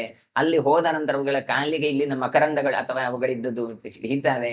ಅದು ಇನ್ನೊಂದು ಪುಷ್ಪಕ್ಕೆ ಹೋಗತ್ತೆ, ಪರಾಗ ಸ್ಪರ್ಶ ಆಯಿತು, ಅಲ್ಲಿಂದ ಮತ್ತೆ ಅವುಗಳು ಗಿಡಗಳು ಬೆಳೀತಾವೆ. ಹೀಗೆ ನೋಡಿ, ಕಾಡಿನಲ್ಲಿ ಇದೆಲ್ಲ ಇರಬೇಕು. ಇದ್ದದ್ರಿಂದ ಕಾಡು ಚೆನ್ನಾಗಿ ವಿವೃದ್ಧಿ ಆಗತ್ತೆ ಎನ್ನುವಂತಹ ವಿಚಾರಗಳನ್ನು ಹೇಳ್ತಾ ಇದ್ದಾನೆ ಕೃಷ್ಣ. ಫಲೈ ಪ್ರಬಾಲೈಶ್ಚ ಘನಮಿಂದ್ರ ಚಾಭ ಘನೋಪಮಂ ಭವನಾಕಾರ ವಿಟಪಂ ಲತಾ ಪ್ರಸ್ತರ ಮಂಡಿತಂ. ಇನ್ನು ಒಳ್ಳೆಯ ಹಣ್ಣುಗಳು ಬಿಟ್ಟಿದ್ದಾವೆ, ಚಿಗುರುಗಳು ಇದ್ದಾವೆ. ಹಾಗಾಗಿ ಕಾಮನ ಬಿಲ್ಲಿನಂತೆ ಆ ಮರಗಳೆಲ್ಲ ಕಾಣ್ತಾ ಉಂಟು ಅಂತ ಹೇಳ್ತಾರೆ. ಮನೆಯಂತೆ ಇರುವಂತಹ ಕೊಟೆರೆಗಳು, ಅವುಗಳಲ್ಲಿ ಹಕ್ಕಿಗಳೆಲ್ಲ ಚಿಲಿಪಿಲಿಗುಟ್ತಾ ಉಂಟಾವು. ಲತೆಗಳು ಇಂತ ಇದ್ದಾವೆ, ಬಳ್ಳಿಗಳೆಲ್ಲ. ಹಾಗಾಗಿ ಬಳ್ಳಿಗಳಿಂದ ಗಿಡಗಳಿಂದ ಅಲಂಕೃತವಾಗಿ ಕಾಡು ಬಹಳ ಶೋಭಾಯಮಾನವಾಗಿ ಕಾಣುತ್ತಾ ಉಂಟು. ವಿಶಾಲ ಮೂಲಾಭಿತತಂ ಸುಪ್ರಚಾರಂ ಗವಾನೃಣಾಂ ವಟಂ ಭಾಂಡೀರಕನ್ನಾಮ ಜಾತಂ ಪಶ್ಯತ ಗೋಪಕಾಹ ಪತತ್ರಿಕೇತನಂ ದೇವಂ ಬೋಧಯಂತಿ ದಿವೌಕಸಃ. ಇನ್ಮೇಲೆ ಹೇಳ್ತಾರೆ, ಭಾಂಡೀರ ಅಂತ ಆಲದ ಮರ ಉಂಟು. ಆ ಭಾಂಡೀರ ಅಂದ್ರೆ ಆಲದ ಮರ. ಅದು ಹೇಗೆ ಉಂಟು? ವಿಶಾಲವಾದ ಬೇರುಗಳಿಂದ ಕೂಡಿದ್ದು. ಹಾಗಾಗಿ ಚೆನ್ನಾಗಿ ಸಂಚಾರಕ್ಕೆ ನಮಗೆ ಅನುಕೂಲವಾದಂತಹ ಆ ಜಾಗ. ಹಾಗಾಗಿ ಮರಗಳನ್ನು ನೀವು ನೋಡಿ, ದೇವತೆಗಳೆಲ್ಲ ಈ ಮರವನ್ನು ಏನ್ ಕರೀತಾರೆ ಗೊತ್ತಾ? ಪತತ್ರಿಕೇತನಂ ಅಂತ ಹೇಳ್ತಾರೆ. ಅಂದ್ರೆ ಗರುಡಧ್ವಜ ಅಂತ ಸಂಬೋಧಿಸ್ತಾರೆ. ಅಷ್ಟು ಮಹತ್ವ ಈ ಆಲದ ಮರಕ್ಕೆ ಉಂಟು ಅಂತ ಹೇಳ್ತಾ ಇದ್ದಾರೆ. ಹಾಗಾಗಿ ಭಗವಂತನ ಭಾಂಡೀರ ವೃಕ್ಷದಲ್ಲಿ, ಆಲದ ಮರದಲ್ಲಿ, ಅದರಲ್ಲಿ ಪಂಚಪಲ್ಲವಗಳಲ್ಲಿ ಬರುವಂತದ್ದು ವಟ, ಅಶ್ವತ್ಥ ಇತ್ಯಾದಿಗಳು, ಬಿಲ್ವ ಇತ್ಯಾದಿಗಳೆಲ್ಲ ಅಲ್ಲಿ ವಿಶೇಷವಾಗಿ ಭಗವಂತನ ಸನ್ನಿಧಾನ ಉಂಟು. ಹಾಗಾಗಿ ಕೃಷ್ಣ ಕೂಡ ಒಂದು ವಾರ ಆ ಭಾಂಡೀರ ವೃಕ್ಷದಲ್ಲಿಯೇ ತಾನು ವಾಸ ಮಾಡಿದ್ದ ಅಂತ ಕೊಡ್ತಾ ಇದ್ದಾರೆ. ಇದೆಲ್ಲ ವೃಕ್ಷಕ್ಕೆ ಔಚಿತ್ಯವಾಗಿ ಹೇಳ್ತಾ ಇದ್ದಾರೆ. ಪತತ್ರಿವಿ ಅಂತ, ಪತತ್ರಿ ಕೇತನಂ ಅಂದ್ರೆ ಭಾಂಡೀರ ವೃಕ್ಷಕ್ಕೆ ಪತತ್ರಿಕೇತನ ಅಂತ ವಿಶೇಷವನ್ನು ಹೇಳ್ತಾ ಇದ್ದಾರೆ. ಹಾಗಾಗಿ ಅಂತಹ ಗಿಡಗಳನ್ನೆಲ್ಲ ಬಹಳ ಚಂದವಾಗಿ ಉಂಟು. ಶರದ್ದೇವಂ ಸುಸಸ್ಯಾಯಾಂ ಪ್ರಾಪ್ತಾಯಾಂ ಪ್ರಾವೃಷಃ ಕ್ಷಯೇ ಅರ್ಚಯಾಮೋ ಗಿರಿಂ ದೇವಂ ಗಾಹ ಸವತ್ಸ ವಿಶೇಷತಃ. ಮಳೆಗಾಲ ಮುಗಿದು ಈಗ ಶರತ್ಕಾಲ ಬಂದಿದೆ. ಒಳ್ಳೆ ರೀತಿಯಾಗಿ ಸಸ್ಯ ಸಮೃದ್ಧಿ ಕಾಣ್ತಾ ಉಂಟು. ಗೋವುಗಳನ್ನು ಕರುಗಳನ್ನೆಲ್ಲ ಕರೆದು ಈಗ ಗೋವರ್ಧನ ಬೆಟ್ಟವನ್ನು ಚೆನ್ನಾಗಿ ಪೂಜಿಸುವ, ಆರಾಧಿಸುವ ಅಂತ ಹೇಳ್ತಾ ಇದ್ದಾನೆ. ಹಾಗಾದ್ರೆ ಒಂದು ಬೆಟ್ಟವನ್ನು ಪೂಜೆ ಮಾಡಿ ಹೇಳಿದ್ರೆ ಅವನಿಗೆ ಬೇಡ ಇವನಿಗೆ ಪೂಜೆ ಮಾಡುವಂತ ಅಷ್ಟೇ ಹೇಳಲಿಲ್ಲ. ಏನು ಗೋವರ್ಧನ ಭಟ್ಟದ ವೈಶಿಷ್ಟ್ಯ, ಆ ತಪ್ಪಲು ಪ್ರದೇಶಗಳು ಹೇಗೆ, ಎಷ್ಟು ಗಿಡಗಳಿದ್ದಾವೆ, ಯಾವ ಯಾವ ಮರಗಳಿದ್ದಾವೆ, ಅಲ್ಲಿ ಏನೆಲ್ಲ ವೈಶಿಷ್ಟ್ಯತೆ ಉಂಟು ಅಂತ ಹೀಗೆಲ್ಲ ಹೇಳಿ ಈಗ ಹೇಳಿ ಇಷ್ಟು ಚಂದವಾದ ಕಾಡಿರುವ ಗುಡ್ಡವನ್ನು ಪೂಜೆ ಮಾಡಬೇಕಾ ಬೇಡವಾ ಅಂತ ಕೃಷ್ಣ ಹೇಳ್ತಾ ಇದ್ದಾನೆ. ಸಾವತಂ ಸೈರ ವಿಷಾಣೀಶ್ಚ ಬರಹ ಪೀಡೈಶ್ಚ ದಂಶಿತೈ ಘಂಟಾಭಿಶ್ಚ ಪ್ರಲಂಬಾಭಿ ಪುಷ್ಪೈ ಶಾರದಿಕೈಸ್ತಥಾ. ಈ ಗೋವುಗಳು ಆ ಬೆಟ್ಟಗಳನ್ನು ಉತ್ತಮ ರೀತಿಯಾಗಿ ತಾವು ಉಪಯೋಗ ಮಾಡ್ತಾ ಇದ್ದಾವೆ. ಮುಕುಟಗಳು ಇದ್ದಾವೆ ಬೆಟ್ಟಗಳಿಗೆ. ಅದು ಹೇಗೆ ಕೇಳಿದ್ರೆ ನವಿಲುಗರಿಗಳಿಂದ, ಅಂದ್ರೆ ನವಿಲುಗಳು ಓಡಾಡ್ತಾ ಇದ್ದಾವೆ. ಹಾಗಾಗಿ ಅದು ಬರಹ ಪೀಡೈಶ್ಚ ದಂಶಿತೈ, ಅವುಗಳು ಏನು ಮಾಡ್ತಾವೆ, ನವಿಲುಗರಿಗಳ ಪತ್ರಗಳಿಂದ ಅದು ತುಂಬಿಕೊಂಡಿದ್ದಾವೆ ಅಂತ ಹೇಳ್ತಾರೆ. ಹಾಗಾಗಿ ಇವರು ಏನು ಮಾಡಿದ್ದಾರೆ, ಅಂತಹ ನವಿಲು ಗುರುಗಳನ್ನೆಲ್ಲ ಕಟ್ಟಿಕೊಂಡು ಇವರು ಅಲಂಕೃತರಾಗಿದೆ ಗೋಪಾಲಕರೆಲ್ಲ. ಗೋವುಗಳಿಗೆ ಏನು ಮಾಡಿದ್ರೆ ಗಂಟಾಭಿಜ್ಜ ದನಗಳಿಗೆಲ್ಲ ಒಂದು ಗಂಟೆ ಕಡುತ್ತಾರೆ ಕುತ್ತಿಗೆಗೆ. ಈಗೆಲ್ಲ ಅಂಗಡಿಯಿಂದ ಹೋಗಿ ಇಟ್ಕೊಂಡು ಬರ್ತಾರೆ, ಮೊದ್ಲೆಲ್ಲ ಹಾಗಲ್ಲ. ಅದಕ್ಕೆ ಬೊಂಕ ಅಂತ ಕರಿತಾ ಇದ್ರು. ಅಂದೇನು ಕೇಳಿದ್ರೆ ಈ ಬಿದಿರಿನದ್ದು ಬರುತ್ತದೆ ಉದ್ದ, ಅದಕ್ಕೆ ಮಧ್ಯದಲ್ಲಿ ಕಟ್ಟುವುದು. ಅದು ಆಚೆ ಈಚೆ ಹೋಗುವಾಗ ಅದು ಶಬ್ದ ಕೊಡುತ್ತೆ. ದನಗಳು ಎಲ್ಲಿ ಹೋಯ್ತು ಎಲ್ಲಿ ಬಂತು ಎನ್ನುವಂಥದ್ದು ಗೊತ್ತಾಗುತ್ತೆ. ಅದಕ್ಕೆ ಕಟ್ಟಿದ್ರಿಂದ ಅದು ಹೆಚ್ಚು ಓಡ್ಲಿಕ್ಕೂ ಆಗೋದಿಲ್ಲ. ಈ ರೀತಿಯಾಗಿ ಅವಳ ಕುತ್ತಿಗೆಗೆ ಗಂಟೆಯನ್ನೆಲ್ಲ ಕಟ್ಟಿದ್ರು. ಹಾಗಾಗಿ ಉದ್ದವಾದ ಮಾಲೆಯನ್ನು ಮಾಡ್ತಾ ಇದ್ರು. ಯಾಕೆ, ಅಲ್ಲಲ್ಲಿ ಕಾಡಿನಲ್ಲಿ ಅರಳಿದ ಹೂಗಳೆಲ್ಲ ಇತ್ತು. ಆ ಹೂಗಳಿಂದ ಮಾಲೆ ಮಾಡಿ ಪ್ರಲಂಬಾಭಿಹಿ ಪುಷ್ಪೈಹಿ, ಶರದ್ಗಾಲದಲ್ಲಿ ಅರಳುವ ಹೂಗಳಿಂದ ಮಾಲೆ ಮಾಡಿ ಆ ದನಗಳಿಗೆಲ್ಲ ಹಾಕಿ ದನಗಳನ್ನೆಲ್ಲ ಮೇಯಿಸ್ತಾ ಇದ್ರು. ನಾವು ಈ ರೀತಿಯಾಗಿ ದನಗಳ ಕರುಗಳ ಹಾಗೆ ಬೆಟ್ಟಗಳದ್ದು ಪೂಜೆ ಮಾಡುವ ಅಂತ ಹೇಳ್ತಾ ಇದ್ದಾನೆ. ಹಾಗಾದ್ರೆ ಹೇಗೆಲ್ಲ ಪೂಜೆ ಮಾಡಬೇಕು, ಯಾರೆಲ್ಲ ಹೇಗೆ ಮಾಡಬೇಕು ಕೃಷ್ಣ ಹೇಳಿ ಕೊಡ್ತಾ ಇದ್ದಾನೆ. ಶಿವಾಯ ಗಾವಃ ಪೂಜ್ಯಂತಾಂ ಗಿರಿಯಜ್ಞ ಪ್ರವರ್ತ್ಯತಾಂ ಪೂಜ್ಯತಾಂ ತ್ರಿದಶೈ ಶಕ್ರಃ ಗಿರಿರಸ್ಮಾಭಿರಿಜ್ಯತಾಂ. ಜಗತ್ತಿಗೆ ಮಂಗಳ ಆಗಬೇಕು ಅಂತಾದ್ರೆ ಏನು ಮಾಡಬೇಕು, ಶಿವಾಯ ಗಾವಃ ಪೂಜ್ಯಂತಾಂ, ಗೋವುಗಳಿಗೆ ಪೂಜೆ ಮಾಡಬೇಕು. ದನಕ್ಕೆ ಪೂಜೆ ಮಾಡಿದ್ರೆ ಅದು ಇಡೀ ಲೋಕಕ್ಕೆ ಒಳ್ಳೆದಾಗತ್ತೆ, ಜಗತ್ತಿಗೆ ಮಂಗಳ ಆಗತ್ತೆ. ಇನ್ನು ಗಿರಿಯಜ್ಞ ಉಂಟಲ್ಲ, ಬೆಟ್ಟಕ್ಕೆ ಪೂಜೆ ಮಾಡುವಂತದ್ದನ್ನು ನಾವು ಮಾಡುವ. ಇಂದ್ರ ಅವನ ಪೂಜೆ ಅಂದ್ರೆ ಅದಕ್ಕೆಲ್ಲ ನಾವು ಇಂದ್ರನಿಗೆ ಪೂಜೆ ಮಾಡಬೇಕಾಗಿಲ್ಲ. ಮತ್ತೆ ದೇವತೆಗಳವನನ್ನು ಪೂಜೆ ಮಾಡ್ಲಿ, ದೇವತೆಗಳ ಒಡೆಯ ಅಲ್ವವ, ಸುರಾಧಿಪತಿ. ಹಾಗಾಗಿ ಅವನು ಪೂಜೆ ಮಾಡ್ಲಿ, ನಾವು ಪೂಜೆ ಮಾಡಬೇಕಾಗಿಲ್ಲ. ನಾವು ಏನು ಮಾಡುವ, ನಾವು ಗಿರಿಯಜ್ಞವನ್ನು ಆಚರಿಸುವ, ನಾವು ಬೆಟ್ಟಗಳಿಗೆ ಪೂಜೆ ಮಾಡುವ. ಒಬ್ರು ಯಾವುದನ್ನು ಪೂಜೆ ಮಾಡ್ತಾರೋ ಅದನ್ನೇ ನಾವು ಹಾಗೆ ಕಾಪಿ ಹಿಡ್ಕೊಂಡು ಪೂಜೆ ಮಾಡುವುದಲ್ಲ, ಅವರು ಮಾಡಿದ್ರು ಅಂತ. ಮತ್ತೇನು ಮಾಡುವ, ದೇವತೆಗಳು ಇಂದ್ರನನ್ನು ಪೂಜೆ ಮಾಡ್ಲಿ, ನಾವು ದನಗಳನ್ನು ಪೂಜೆ ಮಾಡುವ. ದನಗಳ ಜೊತೆಗೆ ದನಕ್ಕೆ ರಕ್ಷಣೆಯ ಕವಚವಾಗಿ ನಿಂತ ಗೋವರ್ಧನ ಬೆಟ್ಟವನ್ನು ಪೂಜೆ ಮಾಡುವ. ಕಾರಯಿಷ್ಯಾಮಿ ಗೋಯಜ್ಞಂ ಬಲಾದಪಿನ ಸಂಶಯ. ಹಾಗಾಗಿ ನಾನು ಹೇಳುದು, ನೀವು ಒಪ್ಪಿದ್ರೆ ಒಪ್ಪಿ, ಒಪ್ಪದೇ ಇದ್ರೆ ಬಲಾದಪಿ, ಬಲಾತ್ಕಾರವಾದ್ರೂ ನಿಮ್ಮ ಹತ್ರ ಗೋವರ್ಧನ ಬೆಟ್ಟದ ಪೂಜೆಯನ್ನು ನಾನು ಮಾಡ್ತೇನೆ. ಯದ್ಯಸ್ತಿ ಮೈವ ಪ್ರೀತಿ ಯದಿ ವಾ ಸುಹೃದೋ ವಯಂ. ನಿಮಗೆ ನನ್ನ ಮೇಲೆ ಒಂದು ವೇಳೆ ಪ್ರೀತಿ ಉಂಟು ಅಂತಾದ್ರೆ ಖಂಡಿತ ನೀವು ಹಾಗೆ ನಾನು ಹೇಳಿದ ಹಾಗೆ ಮಾಡಿ, ನೀವು ನನ್ನ ಸ್ನೇಹಿತರಾಗಿದ್ದೀರಿ ಅಂತ ಹೇಳಿ ಕೃಷ್ಣ ಒಂದರ್ಥದಲ್ಲಿ ಒತ್ತಾಯ ಪೂರ್ವಕವಾಗಿಯೂ ಹೇಳ್ತಾ ಇದ್ದಾನೆ. ಹೀಗೆ ಗೋವರ್ಧನದ ಬೆಟ್ಟದ ಪೂಜೆಯನ್ನು ಹೇಗೆ ಮಾಡಿದ್ರು ಎನ್ನುವಂಥದ್ದನ್ನು ನಾಳೆ ಮತ್ತೆ ಸೇರುವಾಗ ಚಿಂತನೆ ಮಾಡುವ ಅಂತ ಹೇಳ್ತಾ ಇವತ್ತಿನ ಪ್ರವಚನ ಮಂಗಳಗೊಳಿಸ್ತೇನೆ. ಶ್ರೀಕೃಷ್ಣ ಅರ್ಪಣಮಸ್ತು. ವಾಚ ಮನಸೇಂದ್ರಿಯರ್ವ ಬುದ್ಧ್ಯಾತ್ಮನ ವನಸರತ ಸ್ವಭಾವಂ ಕರೋಮಿ ಯದ್ಯ ಸಕಲಂ ಪರಸ್ಮೈ ನಾರಾಯಣಾಯೇತಿ ಸಮರ್ಪಯಾಮಿ. ಶ್ರೀಕೃಷ್ಣಾರ್ಪಣಮಸ್ತು. ಶ್ರೀಕೃಷ್ಣಾಯ ನಮಃ. ಓಂ ಶ್ರೀಕೃಷ್ಣಃ ಕಮಲಾನಾಥೋ ವಾಸುದೇವಃ ಸನಾತನಃ ವಸುದೇವಾತ್ಮಜಃ ಪುಣ್ಯೋ ಲೀಲಾ ಮಾನುಷ ವಿಗ್ರಹಃ ಶ್ರೀವತ್ಸಕೌಸ್ತುಭಧರೋ ಯಶೋಧ ವತ್ಸಲೋ ಹರಿಃ ಚತುರ್ಭುಜಾತ್ತಚಕ್ರಾದಿಗದಾ ಶಂಖಾದ್ಯುದಾಯುಧಃ ದೇವಕೀ ನಂದನ ಶ್ರೇಷೋ ನಂದಗೋಪಪ್ರಿಯಾತ್ಮಜಃ ಯಮುನಾ ವೇಗಸಂಹಾರಿ ಬಲಭದ್ರಪ್ರಿಯಾನುಜಃ पूतना जीविताहारी शकटासुरभञ्जनः नन्दव्रजजनानन्दे सच्चिदानन्दविग्रहः नवनीतविलिप्ताङ्गो नवनीतनटो नगः नवनीतनवाहारो मुचकुन्दप्रसादकृत षोडशस्त्री सहस्रे च त्रिभङ्गी मधुराकृतिः।